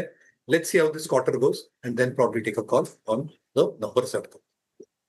ओके, चलिए अब आगे बढ़ते हैं और बात करते हैं केमिकल शेयरों की। यहाँ पर काफ़ी एक्शन है पिछले कुछ दिनों में। इस महीने केमिकल शेयर 8 से 25% तक भागे भी हैं। सोनल से जानते हैं कि पहली तिमाही में क्या एक्सपेक्ट करें और इन दिनों केमिकल स्टॉक्स में एक्शन क्यों है। सोनल, बताइए। इस महीने में केमिकल स्टॉक्स में बहुत ही तेज़ी नज़र आ रही है। ये स्टॉक्स अंडर परफॉर्म कर रहे थे, बट अगर अभी हम इस लिस्ट को देखें तो स्टॉक्स बढ़ रहे हैं। 8% से 25% की तेज़ी हमने देखी है। लिस्ट आपकी स्क्रीन पर आ जाएगी। Sumitomo chemicals is up 25%, Sudarshan chemicals 22% बढ़ा है, जुबिलेंट इंग्रेविया 18%, तत्वा चिंतन फार्मा में 15% की तेज़ी आई है, Balaji amines, alkyl amines, Deepak nitrite, all of the stocks वो 8 से 25% तक बढ़े हैं जुलाई में, पिछले 14 दिनों में ही। बट ये 52 वीक हाई लेवल से बहुत गिरे हुए हैं। सुमिटोमो केमिकल्स में 20% का गिराव है, Sudarshan chemicals 32%, Jubilant Ingrevia is almost closer to the 52 week high level, but other stocks Balaji amines, alkyl amines, Deepak nitrite, इनमें गिराव आया है 52 वीक हाई लेवल से anywhere between 6 to 31%। But quarter one के जो रिजल्ट्स है वो एक्सपेक्टेड है कि बहुत वीक रहेंगे, क्योंकि वेस्ट एशिया वॉर के कारण बहुत सारे रॉ मटेरियल प्राइसेस बढ़ गए थे और इन सब कंपनीज को उससे मार्जिन हिट बहुत बड़ा मिलेगा। Crude prices they were the major reason, क्योंकि क्रूड एक बहुत इंपॉर्टेंट पार्ट है इनके रॉ मटेरियल्स का, इसकी वजह से उनके मार्जिन्स में दबाव दिख सकता है। बट कुछ कंपनियों ने इस कॉस्ट को अपने कस्टमर्स को पास ऑन करना चालू कर दिया था जून के आखिरी हफ्ते में, सो इसकी वजह से Q2 में थोड़ी सी रिकवरी दिख सकती है। एंड डोमेस्टिक डिमांड स्ट्रांग रही, भले ही उनका export market did not do so well. इसका ये अलग रीज़न है कि उनका डोमेस्टिक रेवेन्यू थोड़ा सा कंटेन रहेगा in terms of a D growth. अब इंडस्ट्री क्या चीज़ पे फोकस कर रही है, तो देखिए एंटी डंपिंग ड्यूटी के बहुत सारे इन्वेस्टिगेशंस चालू हुए थे और बहुत कुछ में अप्रूवल भी आ गया था, तो ये नेक्स्ट ट्रिगर है, क्योंकि इससे डोमेस्टिक मैन्युफैक्चरिंग को थोड़ा सा मोटिवेशन मिलेगा। तो बहुत लंबी लिस्ट है, उसमें से मैं कुछ पॉइंट आउट कर रही हूँ। लक्ष्मी ऑर्गेनिक के लिए एसिटो एसिटाइल डेरिवेटिव्स है, जिसमें anti dumping duty investigation ongoing है। बालाजी स्पेशलिटी केमिकल्स जो बालाजी अमाइंस की सब्सिडी है, वहाँ पे इथाइलिन डायमाइन ऑलरेडी इम्पोज कर दी गई है anti dumping duty. Alkyl amines में mono isopropyl amine already impose कर दी गई है। दीपक नाइट्राइट में सोडियम नाइट्राइट के लिए ऑनगोइंग है। सुदर्शन केमिकल्स जो पिगमेंट मैन्युफैक्चरर है, उसके लिए अजो पिगमेंट के लिए इम्पोज कर दी गई है। और दीपक फिनोलिक्स, जिसका one of the biggest product phenol है, वहाँ पे इट इज़ ऑनगोइंग। सो अगर इन सब में एंटी डंपिंग ड्यूटी का अप्रूवल आ जाता है तो ये बहुत बड़ा बेनिफिट मिलेगा इन कंपनीज़ को, एंड इसकी वजह से भी स्ट्रीट देख रही है कि शायद अगर ये आ जाए तो उनके रेवेन्यूज़ में थोड़ा सा ग्रोथ हो सकता है। वैल्यूएशन वाइज वो आपके ऊपर टेबल आपके सामने टेबल आ जाएगा। बहुत चीप वैल्यूएशंस नहीं है, some of them are still trading at a premium. Sumitomo chemicals 35.5 times, Sudarshan chemicals 20 times, Jubilant Ingrevia 26 times, Balaji amines and alkyl amines anywhere between 27 to 50 times, and Laxmi organic around 35 times. So ऐसा नहीं है कि ये cheap valuations है, but ये stock ऊपर से काफ़ी गिर गए हैं। चलिए शुक्रिया सोनल। मीनवाइल 87 पार कर चुका है, 87.26 श्रेया, और ये तो एक रिस्क बनता जा रहा है। अब हम वापस 90 की तरफ जा रहे हैं, है ना। और थोड़ा सा मुझे लग रहा है आज मार्केट में एक ब्रवैडो है, या तो एक्सपायरी की वजह से मार्केट को ज़्यादा गिरने नहीं दिया जा रहा है, या कोई और रीज़न है, जो भी है। लेकिन इस लेवल के कच्चे तेल पर मैं सरप्राइज हूँ कि निफ्टी सिर्फ 150 पॉइंट ही नीचे, स्पेशली तब जब बैंक निफ्टी 700 पॉइंट नीचे है ना। तो थोड़ा सा मुझे लग रहा है कि शायद एक्सपायरी का भी फैक्टर है। लेकिन अगर यहीं पर रहे हम तो रिस्क रहेगा कल के लो को तोड़ने का, और जो 23,800 का जो लो था ना रिसेंट, उसके टूटने का एक रिस्क रहेगा, वो काफ़ी बड़ा रिस्क रहेगा। चलिए काम करते हैं, धमाकेदार ऑप्शन ले लेते हैं। धमाकेदार ऑप्शन लेंगे हम रचना जी से, मानस जी से, अरुण जी से। तो रचना जी बताइए आपका धमाकेदार ऑप्शन। जी, धमाकेदार ऑप्शंस के लिए हम गोदरेज प्रॉपर्टी के साथ जाएंगे, और गोदरेज प्रॉपर्टी में हम 2100 के आसपास फ्यूचर्स में है। एक यहाँ पे हम अटेम्प्ट कर सकते हैं सी लेने का, और उसमें हम 2100 का ही सी लेंगे, और वो 65 के आसपास ट्रेड कर रहा है। हम इसमें ऐसे लगा सकते हैं 50 पे, और अगर ये सपोर्ट कहीं पे भी आया मार्केट में by end of the day today और मे बी टुमारो मॉर्निंग, तो ये हमें कल दोपहर तक 95 के नंबर्स दिखा सकता है। ओके, गोदरेज प्रॉपर्टीज की आपको कॉल लेनी है यहाँ पर रचना जी के पिक आ गई ऑप्शंस में। माइनस जी ऑप्शंस में कौन से स्टॉक? तो देखिए श्रेया जी, एसबीआई कार्ड्स के कॉल ऑप्शन में खरीदारी करने की राय रहेगी। एसबीआई कार्ड ने हायर टॉप हायर बॉटम का कंफर्मेशन दिया है, अपने 50 डे मूविंग एवरेज के ऊपर निकला है। तो 640 का कॉल ऑप्शन 18 रुपीज के आसपास ट्रेड हो रहा है। इसमें आपको 10 रुपए के स्टॉप लॉस से खरीदारी करनी है, 40 रुपए के टारगेट सेट करने हैं, और डिस्क्लोजर है किसके ऑप्शन में, हमने अपने क्लाइंट्स को भी रिकमेंडेशन दिया हुआ। ओके, अरुण जी आपकी ट्रेड? जैसा अडानी ग्रुप में अच्छा मोमेंटम है, तो अडानी एनर्जी सॉल्यूशन के कॉल ऑप्शन को बाय करने की सलाह रहेगी। 1700 का कॉल ऑप्शन बाय करें। At the money call option 60 रुपए के आसपास चल रहा है। 52 का स्टॉप लॉस लगाएं। ऊपर में मुझे लग रहा है 78 तक के टारगेट्स कल तक देखने को मिल सकते हैं, तो 52 का स्टॉप लॉस लगा के 1700 के कॉल ऑप्शन को बाय करके चल सकते हैं। अडानी एनर्जी सॉल्यूशंस या अरुण जी के पिक होकर यहाँ पर आपको कॉल ऑप्शन लेना है। ऑप्शन ट्रेड्स ले लिए हैं हमने और मार्केट में प्रेशर है ही, लेकिन कुछ काउंटर्स और देख लेते हैं। एक बार रखिएगा स्क्रीन पर एफएमसीजी पैक से यूनाइटेड ब्रेवरीज UBL जो कि आपको 1.5% ऊपर नज़र आएगा, और रखिएगा स्क्रीन पर यूनाइटेड स्पिरिट्स जो कि आपको 1% ऊपर नज़र आएगा, और रैडिको खैतान भी आपको 0.5% की तेज़ी के साथ कामकाज करता हुआ नजर आएगा। तो इस स्पेस में अगर आप देखें तो अच्छी स्ट्रेंथ इस कमज़ोर मार्केट में भी देखने को मिली है। हालांकि रैडिको खैतान काफ़ी चला है ऊपर इस तरह से, थोड़ा फिसला आज, लेकिन वन वे इसने रिटर्न्स बना के दिए हैं। यूनाइटेड स्पिरिट्स, अमित जी ये स्टॉक आज ज़्यादा स्ट्रेंथ दिखा रहा है, 1% की तेज़ी है यूनाइटेड स्पिरिट्स में। क्या लगता है यूनाइटेड स्पिरिट्स जिनके पास नहीं है 1385 के लेवल पर फ्रेश बाइंग की सलाह होगी क्या? जी शेयर, इनफैक्ट जितने भी तीनों स्टॉक्स हमने डिस्कस किए हैं सबसे वेल प्लेस्ड यूनाइटेड स्पिरिट्स है, क्योंकि रैडिको चल चुका है। यूनाइटेड ब्रेवरीज अभी भी 200 डेमा के नीचे 50 डेमा पे रेजिस्टेंस ले रहा है, लेकिन यूनाइटेड स्पिरिट्स में हमने हाई टॉप हाई बॉटम के फॉर्मेशन देखे हैं। एक रेजिस्टेंस लगभग 1360 का था, वो भी क्रॉस किया, और ये स्टॉक पुल बैक के बाद वापस ऊपर जाने की कोशिश कर रहा है। मूविंग एवरेजेस का सपोर्ट ले रहा है, तो इसे बाय किया जा सकता है। स्टॉप लॉस हम रखेंगे 1370 का। टारगेट्स रहेंगे 1410 से लेके 1420 तक। ओके, चलिए आगे बढ़ते हैं। अब आपको बताते हैं चार का चौका का सीक्वेंस। सबसे पहले सस्ता ऑप्शन ट्रेड लेंगे मानस जी से, फिर चलेंगे हम रचना जी के पास एफएनओ सुपरस्टार के लिए, चार्ट का चमत्कार के लिए अमित सेठ जी हैं, और मिड कैप फंडा के लिए महेश जोशी जी। तो मानस जी आप शुरुआत करें सस्ता ऑप्शन के साथ। तो देखिए सस्ता ऑप्शन के लिए अदानी ग्रुप पे मेरा ध्यान है। आई थिंक अदानी पावर में एक ट्रेड लिया जा सकता है, क्योंकि स्टॉक ने 10-20 डे मूविंग एवरेज को रीगेन कर लिया है, तो इसके 225 के कॉल ऑप्शन में खरीदारी करने की राय रहेगी। 10 रुपए के आसपास के प्राइस चल रहे हैं इसके ऑप्शन में, कॉल ऑप्शन में। स्टॉप लॉस आपको 7 रुपए के नीचे लगाना है और 16 रुपए के टारगेट सेट करने हैं। अदानी पार ये सस्ता ऑप्शन हो गए। मानस जी की अच्छी स्ट्रेंथ है अदानी ग्रुप के स्टॉक्स में। रचना जी आपका एफएनओ सुपरस्टार? जी हम बैंक ऑफ इंडिया पे नजर करेंगे, और यहाँ पे क्योंकि सुबह से काफी स्ट्रॉन्ग गिरावट आई है और अभी प्राइस जो है एक इम्पोर्टेंट सपोर्ट पे है, तो एक ट्रेडेबल बाउंस यहाँ पे आ सकता है, एंड उसके लिए हम ऐसे लगा सकते हैं 141 पे फ्यूचर्स पे, और हमारा अपसाइड पे टारगेट रह सकता है 144 एंड 45। ओके, अमित जी आपका ट्रेड चार्ट का चमत्कार में? जी अनुज जी, सिप्ला के साथ जाऊंगा। सिप्ला में एक पुल बैक आया 10-20 डेमा में, वहीं से स्टॉक बाउंस करने की कोशिश कर रहा है। इंट्राडे हाई जरूर गिव अप किया, बट ओवरऑल स्ट्रक्चर अभी भी पॉजिटिव है। 20 डेमा का बाउंस है। 1420 का स्टॉप लॉस रहेगा, और टारगेट्स लगभग रहेंगे 1475 पे। सिप्ला चार्ट का चमत्कार में पूरा स्पेस फोकस में। मयूरेश जी आपका मिड कैप फंडा? जी हमने हमारी स्विंग पोर्टफोलियोज में मेड किया है। हमें लगता है आई थिंक जो टॉप लाइन ग्रोथ रही है it has been one of the best काफी कोई क्वार्टर्स में या सालों में। इबिटा में थोड़ी आई थिंक एक नरमी रही थी बिकॉज ऑफ वॉलेटिलिटी, जियोपॉलिटिक्स के first inflation and other reasons, but we are believing कि जो सेकंड हाफ रिकवरी हो सकती है काफी तगड़ी हो सकती है। जो इनके मशीन फोर्जिंग पार्ट्स है they have exceeded 50%, in fact 53% to be more accurate.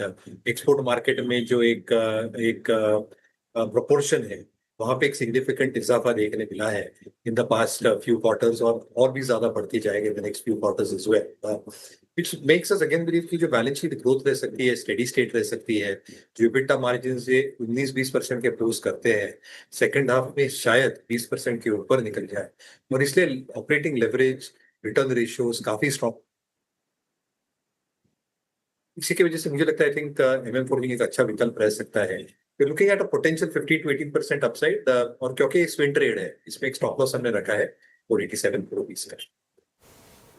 Okay, MM forgings ये पसंद आ रहा है मिड कैप फंडा में मयूरेश जी को।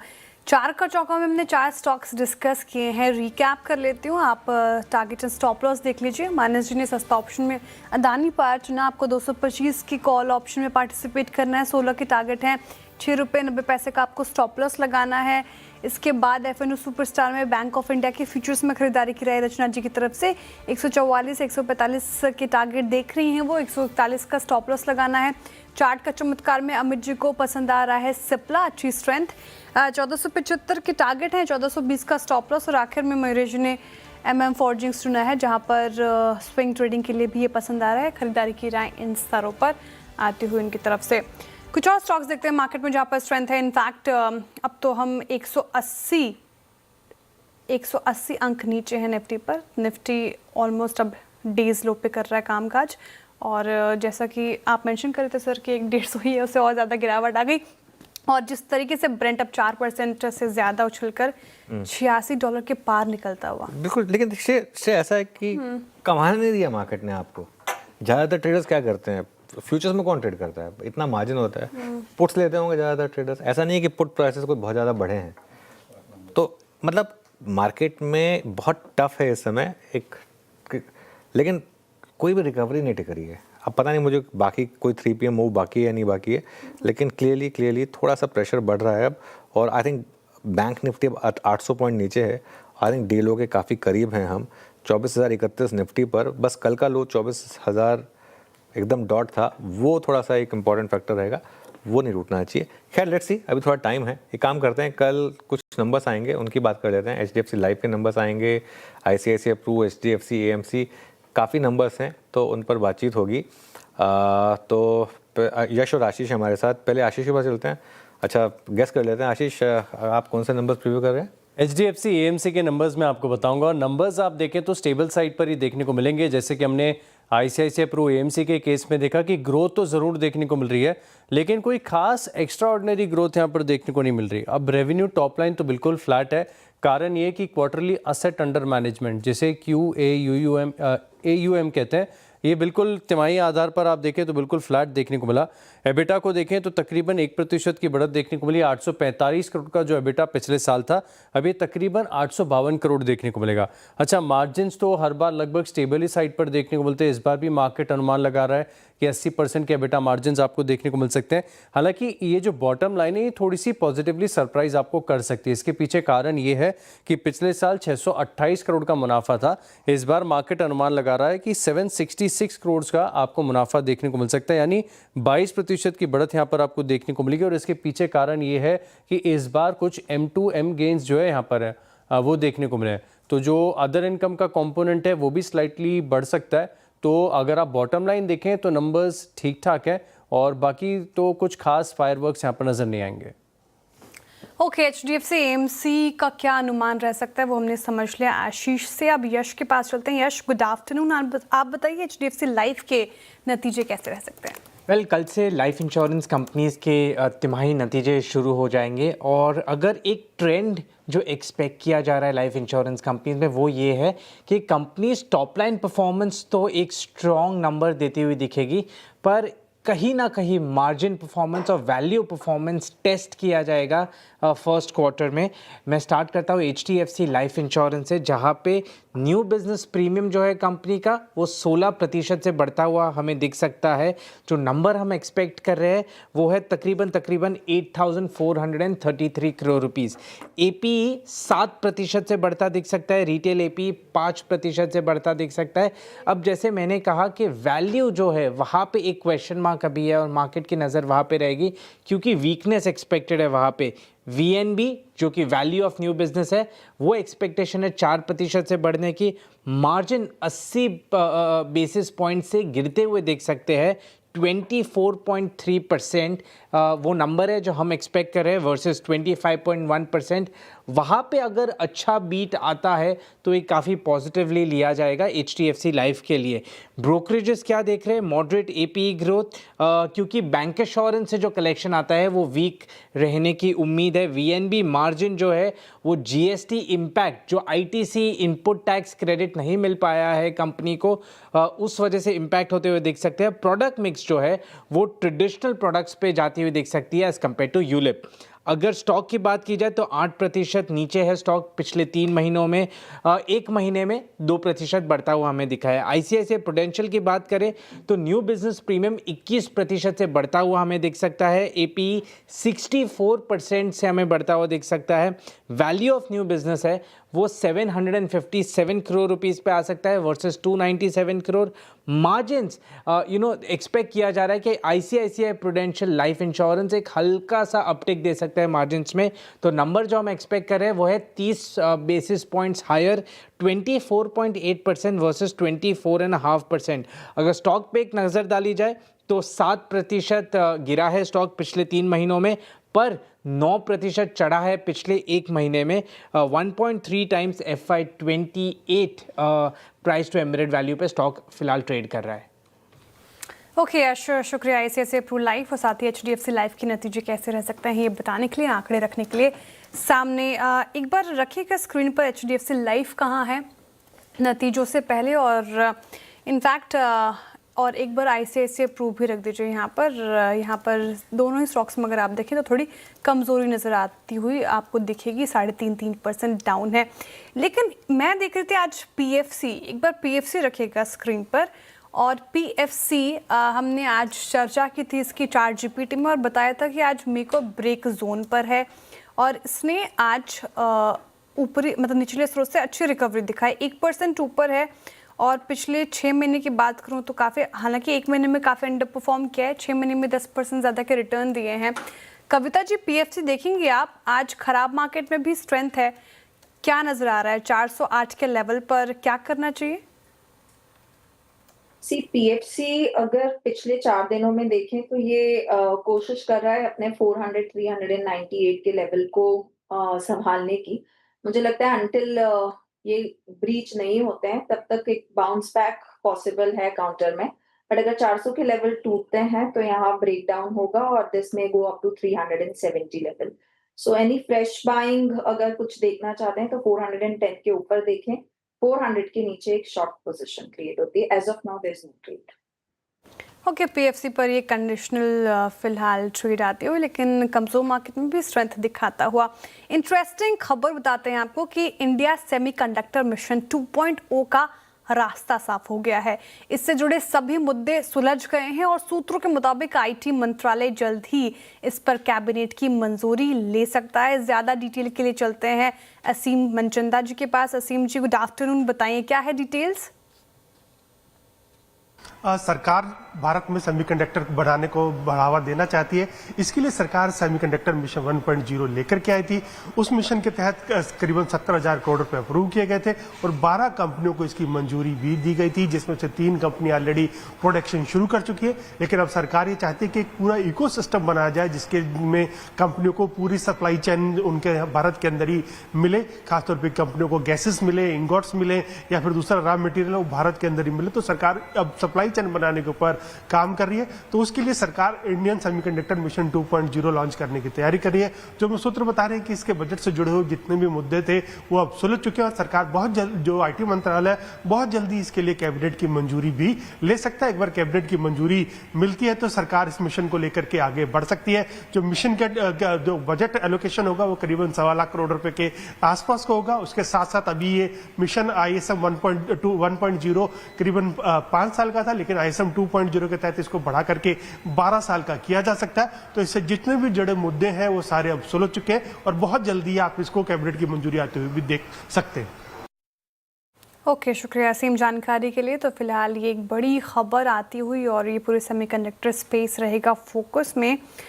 ब्रेथ अगर आप देखें तो स्मॉल कैप आज ज़्यादा टूटे हैं मिड कैप के कंपैरिजन में। मैं देख रही थी स्मॉल कैप में करीब 1% की गिरावट, लेकिन मिड कैप्स 0.1% ही टूटा है। काफ़ी अच्छी तेज़ी। एक बार कल्याण ज्वेलर्स रखिएगा स्क्रीन पर। इस पर्टिकुलर काउंटर पर तो मानो पंख ही लग गए हैं। 20% का अपर सर्किट के बाद भी हमने लगातार इस पर फॉलो बाइंग होती हुई देखी है और आज भी 3%। सर, कल्याण ज्वेलर्स को क्या हो गया? देखिए श्रेया, क्या होता है ना, अब इसका एक हफ्ते 10 दिन का चार्ट रखिएगा। आई थिंक हमने एक हफ्ते पहले बात की थी कि इसमें ना एक सेंस बन रही है कि एक फंड की सेलिंग थी वो ख़त्म हो गई है और काफ़ी ब्लॉक डील्स भी हुई हैं उसके बाद, ठीक है। अच्छा, ये क्या है ना, अब ये स्टॉक्स ऐसे हैं जिनमें हम अपने मन को खुश करने के लिए कह सकते हैं कि देखिए क्या सही टाइम पे हमने सही आइडेंटिफाई कर लिया। प्रॉब्लम क्या है, वो उल्टा पड़ जाए ना तो फिर बोलते बंद हो जाएंगे। नहीं, मतलब देखिए, मैं इसलिए कह रहा हूँ क्योंकि हमने वो आइडेंटिफाई किया था, ऐसा नहीं कि नहीं किया था, लेकिन ये सब स्टॉक्स में ना पैसा बनाना सबके बस की बात नहीं है और पैसा टूटता भी बहुत है इनमें। आई थिंक लोग भूल गए हैं किस तरीके से, आई थिंक करीब 1-1.5-2 साल पहले की बात है, क्या हुआ था, पॉजिटिव खबर पे 40% स्टॉक गिरा था और उसके बाद किसी ने इसकी बात भी नहीं की थी, ठीक है। तो ये ठीक है, अभी इसमें मोमेंटम चल रहा है बहुत ज़बरदस्त। देखिए कल्याण में ना इस चीज़ को लेकर किसी को डाउट नहीं था, जो एटलीस्ट रिपोर्टेड नंबर्स हैं उनके बेसिस पर ये स्टॉक काफ़ी सस्ता था, ठीक है। लेकिन इसमें एक दिक्कत आ गई थी, अब वो एक फंड को लेकर, वो उस वजह से उसके बाद इसमें काफ़ी गिरावट आई थी। वो बहुत लोगों को लग रहा है कि अब शायद इशू रिजॉल्व हो गया है, उसकी वजह से यहाँ पर थोड़ी सी बाइंग आ रही है। लेकिन मेरा मानना ये है कि मैं हमेशा कहता हूँ स्टॉक्स आप वो लें जो आपकी रातों की नींद ना खराब करे, ठीक है ना। मतलब जो 600 वाला गिर के 300 आ सकता है ना 3 महीने में, उसमें इस तरीके के मूव्स आ भी जाएं। आप ट्रेडिंग कर रहे हैं, ऑप्शंस लेके पैसा बना रहे हैं, अलग बात है। कोर पोर्टफोलियो का ऐसा नहीं हो सकता। कोर पोर्टफोलियो के स्टॉक्स इस तरीके से नहीं मूव करते हैं, उनके लिए आपको थोड़ी सी स्टेबिलिटी चाहिए। टाइटन है ना, कोर पोर्टफोलियो स्टॉक है, वो 14 दिन में 41% नहीं भागेगा, लेकिन 14 दिन में आधा भी नहीं होगा, है ना। तो ये चीज़ आपको मैं एक अपफ्रंट बता रहा हूँ। 14 दिन में 6% ऊपर है, गिर जाएगा 6% 14 दिन में, 10% भी गिर जाएगा, लेकिन आधा नहीं होगा। तो वो एक फ़र्क है। तो ट्रेडिंग प्ले और इन्वेस्टमेंट प्ले उसको अलग अलग रखें, इस चीज़ का आपको ध्यान रहे। चलिए, अब फिरोज़ अजीज़ रेडी हैं क्या हमारे साथ जुड़ने के लिए? हमारे साथ फिरोज़ अजीज़ जुड़े हैं। फिरोज़ जी, गुड आफ्टरनून। ये एकदम गलत टाइम पे मार्केट में वापस एक कच्चे तेल का रिस्क ओपन हुआ है, लेकिन आप कैसे देख रहे हैं इसे अनराटिव वेल्थ में? बाइंग अपॉर्चुनिटी या थोड़ा सा risk factor? Long term investor के लिए मेरे हिसाब से रिस्क फैक्टर बिल्कुल नहीं है, क्योंकि जो है हल्के हाथ मार्केट से बहुत कम हुए हैं। निफ्टी के टॉप 2 सेक्टर्स जो 49% है, बैंकिंग, आईटी, ऑलमोस्ट वो अपने ट्रफ वैल्यूएशंस पे है। अर्निंग एस्टिमेट लास्ट ईयर का मेरा 1186 था, 1195 आया है, ब्लूमबर्ग इज द सोर्स। तो आपकी अर्निंग एस्टिमेट ठीक आई है, 980, 1070 and 1195. That's a great earnings growth. Last 10 years की earning growth has been 12.9, price growth has been 9.3. ऐसे समय में long term investor accumulate कर ले तो बहुत अच्छी बात है। वॉर के बाद, फरवरी के बाद एक ही चीज मैं बोल रहा हूँ कि इसमें इतनी क्षमता नहीं है कि मार्केट को 10% से ज्यादा गिरा सके और वहां रख सके। आई थिंक ऊपर वाले की दया से from 30th March that seems to have come true. 22331 was the level on 30th March, which was the last financial year closing. So coming back, इसमें वो क्षमता नहीं है कि 5-10%, 15% गिरा सके। उतनी तो उतार चढ़ाव हर साल दिखाइए 14% की। So if trader might have a risk, but investors don't. ठीक है फिरोज जी, गुड आफ्टरनून। श्रेया बात कर रही हूँ। इन्वेस्टर्स के लिए एक मौका आप कह रहे हैं बाजार में, लेकिन फिर से ये रिस्क ओपन हो रहा है सर, और जिस तरीके से $86 के आसपास अब फिर से क्रूड आता हुआ और ऐसे में कम गिरा है आज, अगर आप देखें कंपैरिजन करें तो निफ्टी। तो कौन से बड़े थीम्स आपको इस वक्त नजर आ रहे हैं? अगर आपको मैं बस ऑप्शन दूं, आपको 2 ही स्पेसेस चुनने हैं इस मार्केट में जो वेल्थ क्रिएट कर पाएं, तो वो 2 स्पेसेस कौन से होंगे? मैडम, मेरे हिसाब से दोनों स्पेस, बैंकिंग और आईटी होगा, राइट। आईटी ऑफ कोर्स थोड़ा सा ऊपर आ गया अभी from the rock bottom, but I think अगर आज से लेके 2 साल, let's assume June 2028, I wouldn't be surprised bank Nifty और आईटी, निफ्टी को 4-5% पर एनम बीट करने की बहुत अच्छी क्षमता रखता है with a lower value at risk. Feroze ji, IT के आपने नंबर्स देखे, अभी तो खैर इन्फोसिस के नंबर्स बाकी हैं, टेक महिंद्रा के बाकी हैं, लेकिन जो अब तक नंबर्स आए हैं उनको देखकर क्या भी बन रहा है? ओवरसोल्ड है सर। देखिए, फर्स्ट मूवर एडवांटेज हमारे आईटी सेक्टर को एआई में नहीं था, बट लास्ट मूवर के भी काफी एडवांटेज होते हैं। वो दूसरों से सीख सकता है कैपिटल कम लगा के। And I think, of course, we have LLM में नहीं थे हम. Of course, people are very upset. But I think we are somewhere close to bottom. Is my judgment. Of course, थोड़ी सी और उतार चढ़ाव देखने को मिल सकती है. लो बीटा नहीं रहा. पहले डिफेंसिव में FMCG IT को डिफेंसिव कहते थे. बीटा लास्ट 1 year का बीटा 2.2 है. निफ्टी का IT का विजा Nifty. So it's now a high beta sector. तो इसीलिए मैं बहुत कैटेगोरिकली कह रहा था कि 2 साल के टाइम फ्रेम्स में निफ्टी को 5% बीट करने की क्षमता रखता है. That's my judgment. So yes, वही ओपिनियन रहेगा. Of course, results खराब हैं, बट उम्मीद वही थी. Of course, जो लास्ट लैप होता है एग्जिट का वो होता है. बट आई थिंक जैसे Korea has done under perform.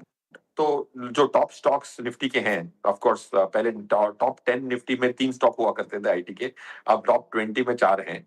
So I think जब ये जो एमर्जिंग मार्केट MSCI का जो एमर्जिंग मार्केट का इंडेक्स है जिसमें 164 इंडिया के स्टॉक्स हैं, which is called the MSCI standard index, जब वो दूसरी मार्केट्स में थोड़ी ठंडा मतलब थोड़ी गर्मी कम होगी तो automatically these 164 stocks $1.8 trillion follows MSCI emerging market index in which we have 11% weight. दूसरों ने जो वेट खींचा था वो अनवाइंडिंग ऑफ दैट वेट हो सकती है. कॉस्पी 9,600 से 6,800 पे है. So unwinding of that weight will trigger the next wave of FII if at all. So MSCI standard index पे नजर रखना, उसकी अगस्त की रिव्यू पे नजर रखना, जिसमें 164 स्टॉक्स हैं. बॉटम स्टॉक की फ्री फ्लोट 16,000 crores है. टॉप स्टॉक्स में से बहुत पैसा गया है because other emerging markets have pulled out the wait.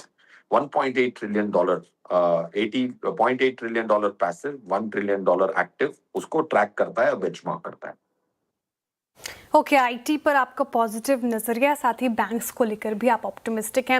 लेकिन फिरोज जी, क्या अब लगता है कि फार्मा स्पेस एक डिफेंसिव स्पेस हो चुका है? जिस तरीके से यहाँ पर रिटर्न्स मिले हैं, फार्मा हेल्थ केयर स्पेस देख लीजिए आप, हॉस्पिटल स्टॉक्स देख लीजिए. अभी लॉरस लैब्स की चर्चा हो रही थी, 6 महीने में 43% के रिटर्न्स दिए हैं इसने. फार्मा स्पेस आगे चलकर क्या लगता है इसी तरीके से आउट परफॉर्म करेगा? श्रेया जी देखिए, of course pharma out perform करने की क्षमता रखता है, बट मार्केट की दूसरी स्थिति में रणनीति अलग होनी चाहिए. मेरे हिसाब से करंट स्थिति में you don't have to go sectorial. Sectorial reward तब करता है जब पीक पे होते हैं ना, तो कुछ भी खरीदने का मन नहीं करता है, बट थोड़ी चीजें खरीदने से पैसा बनता है. आज की करंट स्थिति में I will be more broad based और साइज के हिसाब से खरीदूंगा rather than सेक्टर के हिसाब से खरीदूंगा. अगर आप देख रहे हैं तो टोटल 9,500 crores आया है लार्ज कैप में म्यूचुअल फंड्स का जून में. इंप्लाइड एक्सपोजर की बात कर रहा हूं. 7,000 crores मिड कैप के 150 स्टॉक के लिए एलोकेट होके आया है और 6,800 स्मॉल कैप के लिए एलोकेट होके आया है. सो पॉइंट 1 ये Shreya, of course I am marginally bullish on health care but not so bullish. Point 1. Point 2, अगर मार्केट निफ्टी 26,500 पे आ जाए ना, तब मैं बोलूंगा कि मुझे सेक्टोरियल जाना पड़ेगा. ऐसे नहीं होगा कि मैं मिड कैप खरीद लूंगा, लार्ज कैप खरीद लूंगा, पैसे बना लूंगा. जब मार्केट 2 साल की करेक्शन कर चुकी है, मई में we have slipped into 2 years of negative. ऐसा जब भी हुआ है, अगले 3 साल की मीन रिटर्न निफ्टी की 21.2 है, मीडियन 20.6 है, वर्स्ट रिटर्न 4.1% है और मैक्सिमम रिटर्न 56% है. If 2 years Nifty has under performed, those are times where you buy the broader market as per size rather than sector. That's my judgment.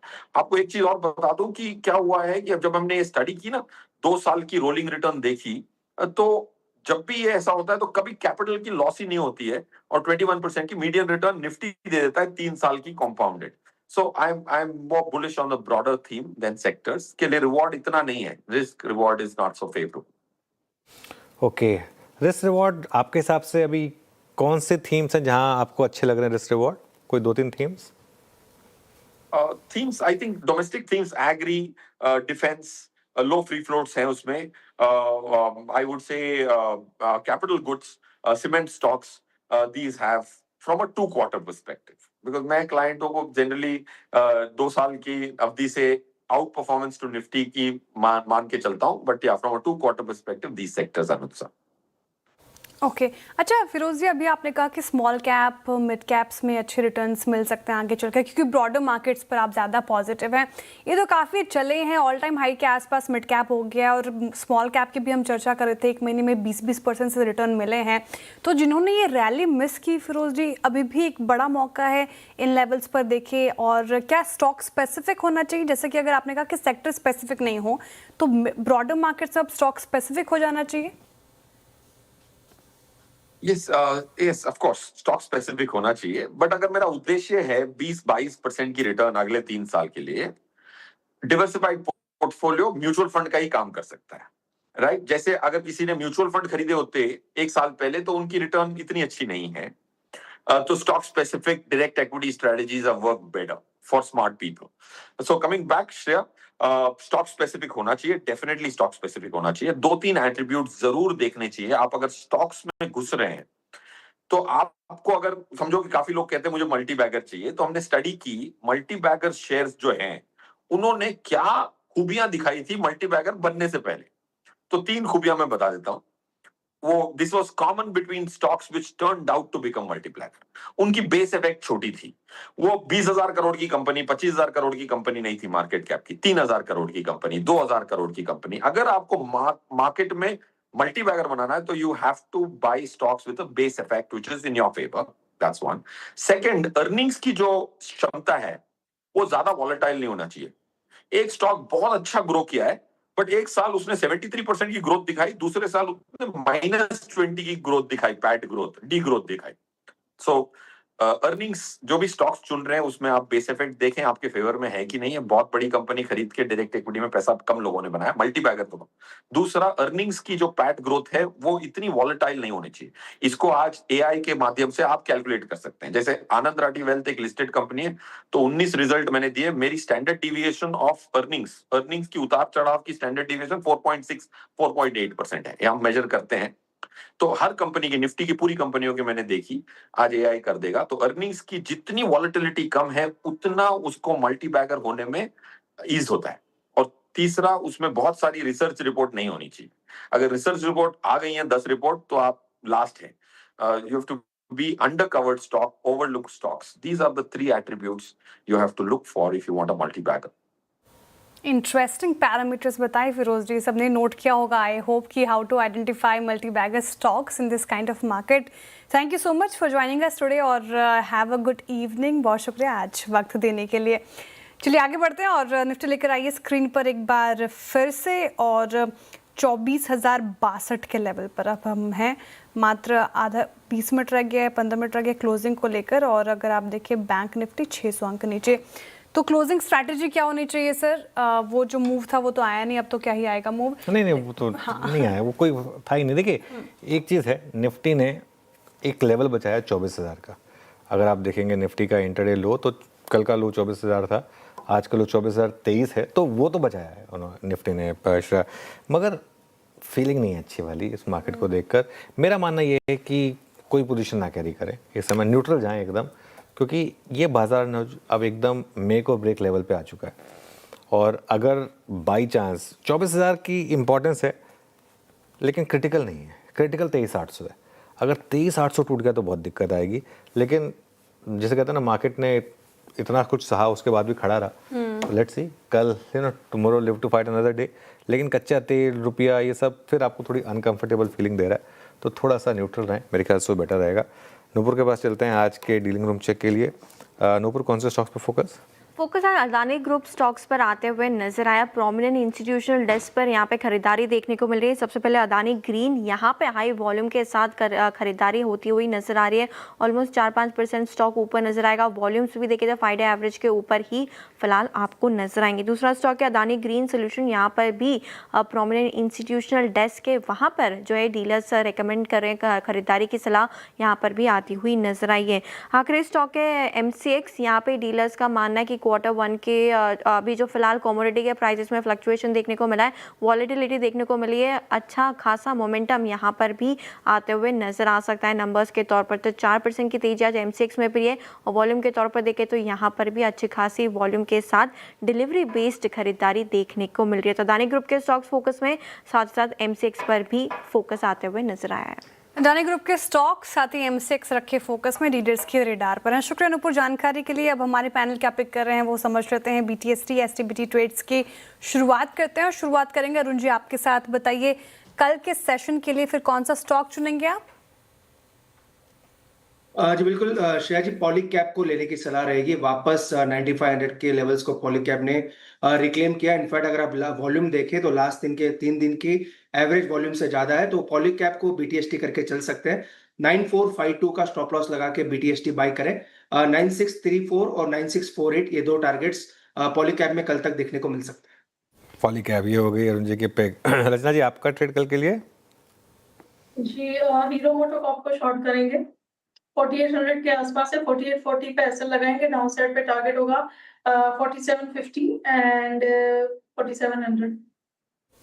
Hero MotoCorp को short करेंगे। रचना जी की pick हो गई। अमित जी क्या carry करेंगे आप कल के लिए? जी श्रेया जी, मैं 2 बजे के कॉल के साथ ही कंटिन्यू करूंगा। थोड़ी डिफिकल्ट मार्केट है, सन फार्मा के साथ ही डेज हाई पे बंद हो रहा है, तो इसको भी BTST में कन्वर्ट करेंगे। स्टॉप लॉस 1925 का रहेगा और टारगेट्स क्या रहेंगे 1980 के।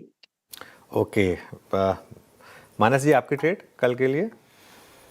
तो देखिए नया स्टॉक तो नहीं है, लेकिन SBI कार्ड्स पे मैंने ऑप्शन ट्रेडिंग कॉल दिया था।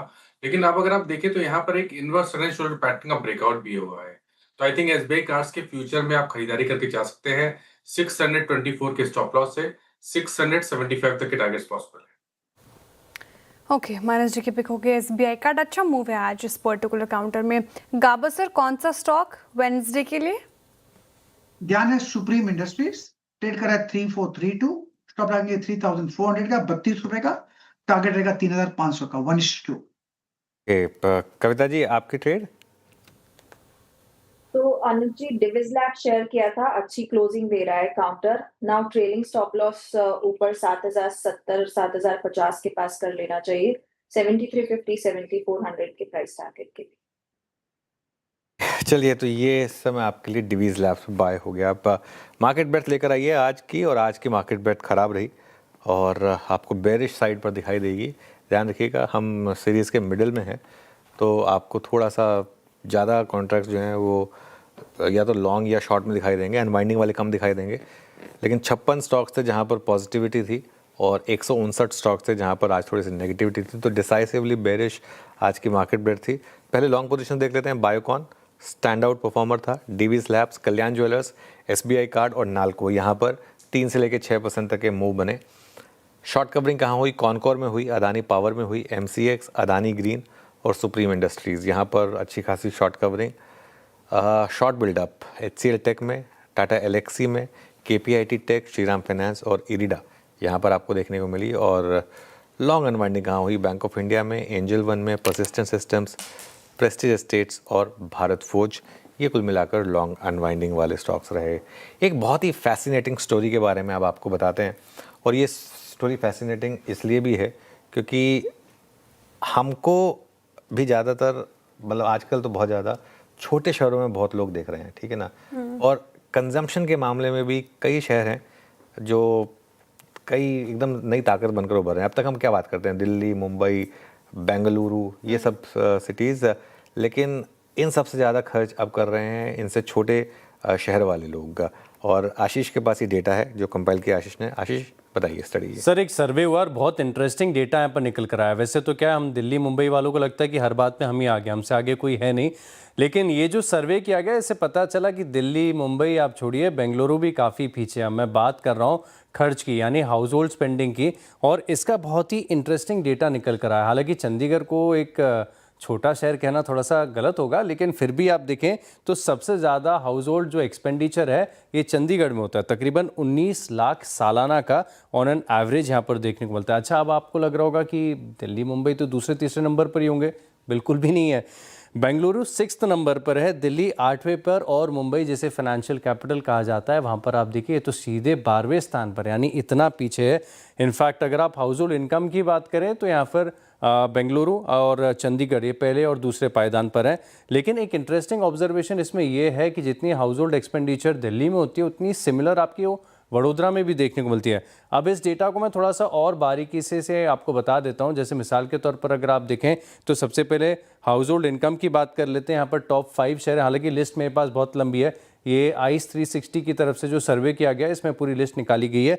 तो पहले पायदान पर आपको नजर आएगा बैंगलोर, दूसरे पर चंडीगढ़, तीसरे पर दिल्ली, फिर वडोदरा और मुंबई। ये मैं हाउस होल्ड इनकम की बात कर रहा हूँ, जहाँ पर आप देख सकते हैं कि 24 से लेकर 28 लाख सालाना की इनकम आपको नज़र आ रही है। और इसमें भी मुंबई आप देखिए कि 5वें स्थान पर है और दिल्ली है तीसरे स्थान पर। लेकिन इंटरेस्टिंग बात ये होती है और स्टोरी यही है कि जो छोटे शहर है ना, जमकर खर्चा करते हैं। कुछ समय पहले एक और सर्वे किया गया था, वहाँ पर पता चला जितने भी लग्जरी प्रोडक्ट्स हैं, जैसे मिसाल के तौर पर लुई विटॉन जैसे ब्रांड्स हैं, इनका भी चलन आप देखें कि छोटे शहरों में लगातार देखने को मिल रहा है। अब जैसे कि चंडीगढ़ का तो डेटा हमने देख ही लिया है कि 19 लाख है, लेकिन तिरुवनंतपुरम 17.5 लाख है, वडोदरा 17,30,000 है, त्रिपुर है, सूरत है, बेंगलुरु, पुणे, दिल्ली, अमृतसर, अहमदाबाद। ये आप देखें कि लिस्ट कितनी लंबी है और जो बड़े शहर हैं कितना पीछे नज़र आ रहे हैं। अच्छा, इस डेटा में एक और ख़ास बात निकल कर ये आई है कि जो मिडिल क्लास की संख्या है ये भारत में अब थोड़ी सी और बढ़ गई। अगर हाउस होल्ड इनकम के लिहाज से देखें, वैसे ये डेटा अपने आप में कुछ समझ में नहीं है कि साल में अगर 36 लाख तक की कमाई है तो भी आप मिडिल क्लास ही हैं। और ऐसे में इनकी जो संख्या है पिछले 10 साल में पहले 29% की भागीदारी थी, अब इनकी भागीदारी बढ़कर तकरीबन 53% होगी। लेकिन बड़ा टेक अवे ये कि छोटे शहर जो हैं वो जमकर बड़ा खर्च करते हैं। बिल्कुल, बहुत अच्छा डेटा है ये। इसमें बस एक चीज़ मैं ऐड करूँगा कि अब जैसे मुंबई है, मुंबई में क्या है ना, हाउस होल्ड में ज़्यादातर हाउस होल्ड में हस्बैंड वाइफ ही होते हैं, बाकी तो मतलब वो फैमिलीज काफ़ी हाउस होल्ड काफ़ी छोटे होते हैं, है ना। बाकी जो छोटे शहर होते हैं उसमें ज़्यादातर काफ़ी फैमिलीज साथ में रहती हैं। आई थिंक तो उसका एक फ़र्क होता होगा, बट एनीवे इनफैक्ट मुझे लगता है मुंबई में इतनी महंगाई है, लोग खर्च कम करते होंगे।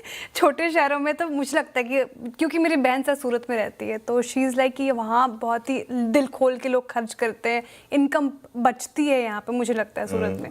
एक्चुअली अगर रेंट जोड़ लें तो फिर मुंबई सबसे आगे आ जाएगा फिर तो खर्चे में। खैर एनीवे आशीष, शुक्रिया इस फैसिनेटिंग स्टडी के लिए। चलिए अब आखिरी के 10 मिनट बाकी हैं मार्केट क्लोजिंग से पहले, कुछ और स्टॉक्स देख लेते हैं। एक बहुत ही जैसे कहते हैं ना, आज बहुत ही ख़राब मार्केट रही है। मतलब आप देखें, ऐसा भी नहीं कि कोई आपको वन वे ट्रेंड दिया हो मार्केट ने, पूरे दिन ना इधर ना उधर और इस तरीके से मार्केट घूमता रहा। एक दो स्टॉक्स देखते हैं जहाँ पर अच्छे मूव्स आ रहे हैं। एक बार आप अपोलो हॉस्पिटल्स लेकर आइए ज़रा। अपोलो हॉस्पिटल्स में अच्छा मूव आया आज और एक्चुअली डे हाई पर बंद हो रहे हैं हम यहाँ पर, तो ये अच्छे मूव्स माने जाएंगे इसमें। दूसरी तरफ आप लेकर आइए एक बार ज़रा टाटा मोटर्स पैसेंजर व्हीकल, यहाँ पर गिरावट है। एक्सिस बैंक, नहीं एक्सिस को छोड़ देते हैं। और कौन से स्टॉक्स हैं जहाँ वीकनेस है? आईटीसी में काफ़ी वीकनेस है। आईटीसी अब 275 पर है। एक बार आईटीसी का 52 वीक लो दिखाएंगे मुझे, आई थिंक यही होगा मेरे ख्याल से। मोर और लेस ये आज का फ्रेश 52 वीक लो होगा शायद आईटीसी का। रखिएगा ज़रा एक बार स्टॉक का 52 वीक लो। 32% नीचे गिरा। जी हाँ, आज का लो जो है ये एक नया 52 वीक लो होगा 275 पर अब इस समय यहाँ पर आईटीसी पर। ये मानस जी आईटीसी, इसका तो चार्ट बहुत बुरा बिगड़ चुका है। मैं इसको मंथली फॉर्मेट में देख रहा था, मंथली चार्ट भी काफ़ी ख़राब हो गया है इसका। हालांकि मंथली चार्ट में थोड़ा डिफरेंस होगा, डीमर्जर हो चुका था, लेकिन क्या भी रहेगा इस पर? देखिए 400 रुपए का आंकड़ा जब से स्टॉक ने ब्रेक किया है, ये 20 वीक मूविंग एवरेज को भी रीगेन नहीं कर पा रहा है। हर उछाल पे सेलिंग प्रेशर देखने को मिल रहा है और अब क्योंकि स्टॉक तैयार है एक फ्रेश ब्रेकडाउन के लिए, अब अगर यहाँ से नीचे की तरफ टारगेट सेट करने हो तो वो 255 के आते हैं। शायद 20 रुपए का डाउन साइड और देखने को मिल सकता है, तो बिल्कुल इस गिरावट पे खरीदारी ना करें। अवॉइड करने की स्ट्रैटेजी आईटीसी पे आती हुई और काफ़ी प्रेशर इस पर्टिकुलर काउंटर पे अभी अवॉइड करना। लेकिन एफएमसीजी पैक में कुछ काउंटर्स जो हम देख रहे थे जहाँ पर स्ट्रेंथ थी, उसमें तो लिक्विड स्टॉक्स आपको नज़र आएंगे और कुछ और स्टॉक्स नज़र आएंगे। एक बार स्क्रीन पर रखिएगा जहाँ पर इस ख़राब मार्केट में भी अच्छी स्ट्रेंथ हमने देखी। और अपोलो हॉस्पिटल, ये कॉल थी अरुण जी की, जो डेज हाई पर बंद हो रहा है ये काउंटर, शानदार मूव्स यहाँ पर। और डॉक्टर रेड्डीज भी जब हमने पिक किया था। अच्छा, भारतीय एयरटेल में अच्छा मूव और एक बार भारतीय हेक्साकॉम भी रखिएगा, ये कैश काउंटर है, ध्यान रखिएगा। भारतीय हेक्साकॉम भी देख रही थी मैं, यहाँ पर अच्छा मूव खराब मार्केट में भी और ये ऑलमोस्ट डेज हाई। गाबा सर, भारतीय हेक्साकॉम देखिएगा 1625 के लेवल पर, इंटरेस्टिंग लग रहा है क्या? वेल निकाल लेता हूँ चार्ट। यस, इंटरेस्टिंग तो है, बिल्कुल लेने लायक भी है। ट्रेड करें 1625 पर भारतीय हेक्साकॉम। स्टॉप लगाएंगे 1600 का, 25 रुपए का। दो टारगेट्स होंगे, पहला टारगेट 1650 कल तक के लिए, पॉसिबल 1680 भी देखने को मिल सकते हैं।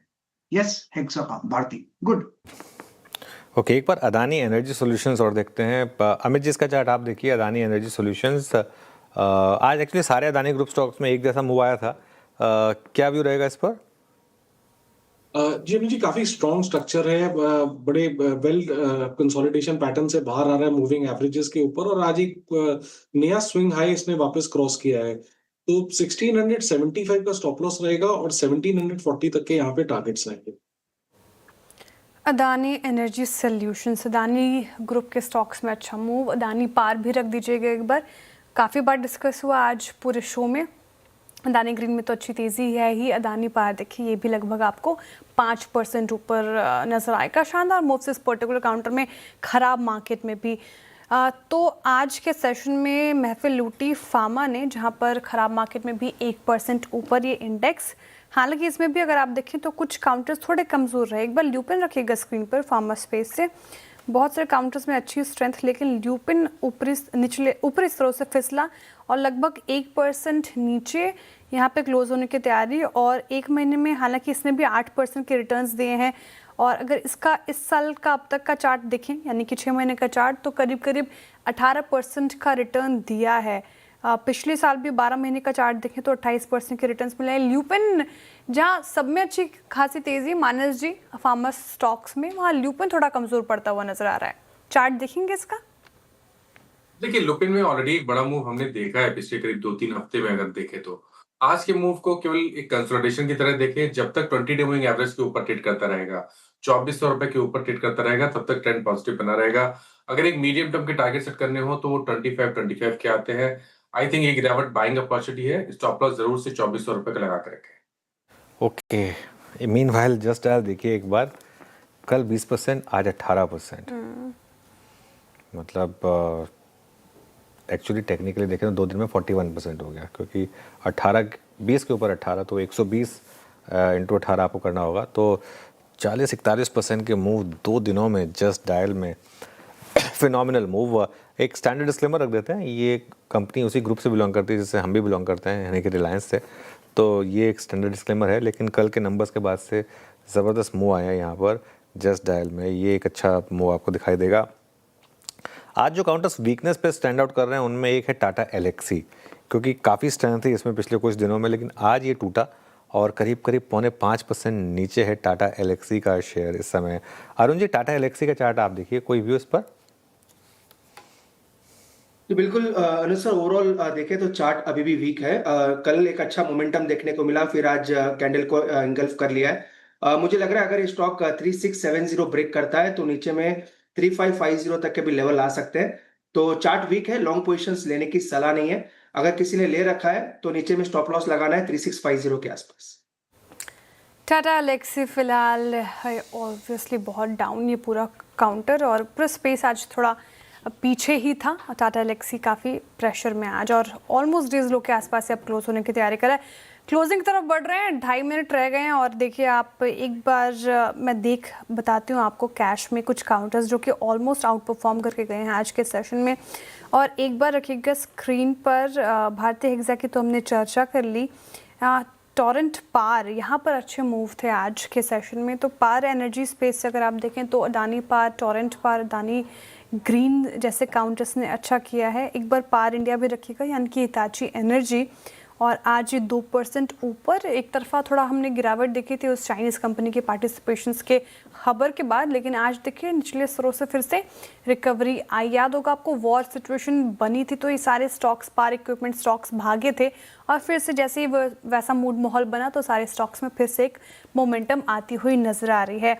एक बार रख दीजिएगा स्क्रीन पर 2 काउंटर, सुप्रीम इंडस्ट्रीज, एस्ट्रल, इन दोनों काउंटर्स ने भी आज अच्छी क्लोजिंग दिखाई खराब मार्केट में भी, और इस पर भी हमने चर्चा की थी। सुबह से ही ये तेज़ था, निचले स्तर से अच्छी रिकवरी के साथ एस्ट्रल और आपको सुप्रीम इंडस्ट्रीज नजर आएगा। अब क्लोजिंग की तरफ बढ़ते हैं और बिग वॉल पे देख लेते हैं कि आज की क्लोजिंग कैसी रही। तो खराब रही सर क्लोजिंग, 170 अंक नीचे निफ्टी पर। क्लोजिंग तो खराब है आज की, इसमें तो कोई डाउट नहीं होना चाहिए किसी को। 170 पॉइंट नीचे थे हम निफ्टी पर श्रेया, और बैंक निफ्टी ने लीड किया उसको, 700 पॉइंट नीचे थे। सुबह एटलीस्ट आईटी चल रहा था, लेकिन दोपहर आते आते आईटी भी कोलैप्स हुआ। कोलैप्स रॉन्ग वर्ड होगा, लेकिन गिरा, 1% नीचे था। मिड कैप करीब 0.5% नीचे था आज की ट्रेड में। स्मॉल कैप पूरा 1% नीचे था। एडवांस डिक्लाइन देखिए, 900 बढ़ने वाले शेयर, करीब 2200 गिरने वाले शेयर आपको दिखाई देंगे। तो ये कुल मिलाकर ओवरऑल मार्केट का एक मूव। अब आते हैं आज के सेक्टोरल लूजर्स पर। आज के सेक्टोरल लूजर्स में सबसे ऊपर है रियल्टी, करीब 2% नीचे। पीएसयू बैंक करीब 2% नीचे था। इसके अलावा अगर आप देखें निफ्टी ऑटो, ये करीब 1.5% नीचे। निफ्टी बैंक यहाँ पर गिरावट आई, करीब करीब 1.25% ये नीचे था। निफ्टी फाइनेंशियल्स में गिरावट थी करीब करीब 1.25% की, और निफ्टी आईटी करीब करीब 1% नीचे था। अब आते हैं सेक्टोरल गेनर्स पर। इसमें निफ्टी फार्मा करीब करीब 1% ऊपर, और निफ्टी मेटल्स ये करीब करीब 2.5% ऊपर आपको ट्रेड करता हुआ दिखाई देगा। अब आते हैं हम आज के निफ्टी लूजर्स पर। इसमें सबसे ऊपर था HCL टेक 0.5% नीचे, श्रीराम फाइनेंस अगला जो करीब करीब 3.5% नीचे था, HDFC life 3%, Tata Motors 0.3%, SBI करीब करीब 2.25% और बजाज फिनसर्व ये भी करीब करीब 2.25% नीचे था। गेनर्स में भारती एयरटेल करीब करीब 1.5% ऊपर, अपोलो हॉस्पिटल्स यहाँ पर भी अच्छे मूव 1.25% ऊपर रहा, सन फार्मा, डॉक्टर रेड्डीज, टाटा स्टील और सिप्ला ये कुछ और काउंटर्स थे जहाँ पर आज आपको थोड़ी सी तेज़ी देखने को मिली, लेकिन खराब दिन मार्केट के लिए आज फाइनली ओवर हुआ। राइट, मार्केट शट और ख़राब दिन रहा मार्केट के लिए। 175 अंक नीचे निफ्टी पर क्लोज हुए 24,035 के लेवल पर, लेकिन फार्मा आउटस्टैंडिंग स्पेस रहा आज के सेशन में।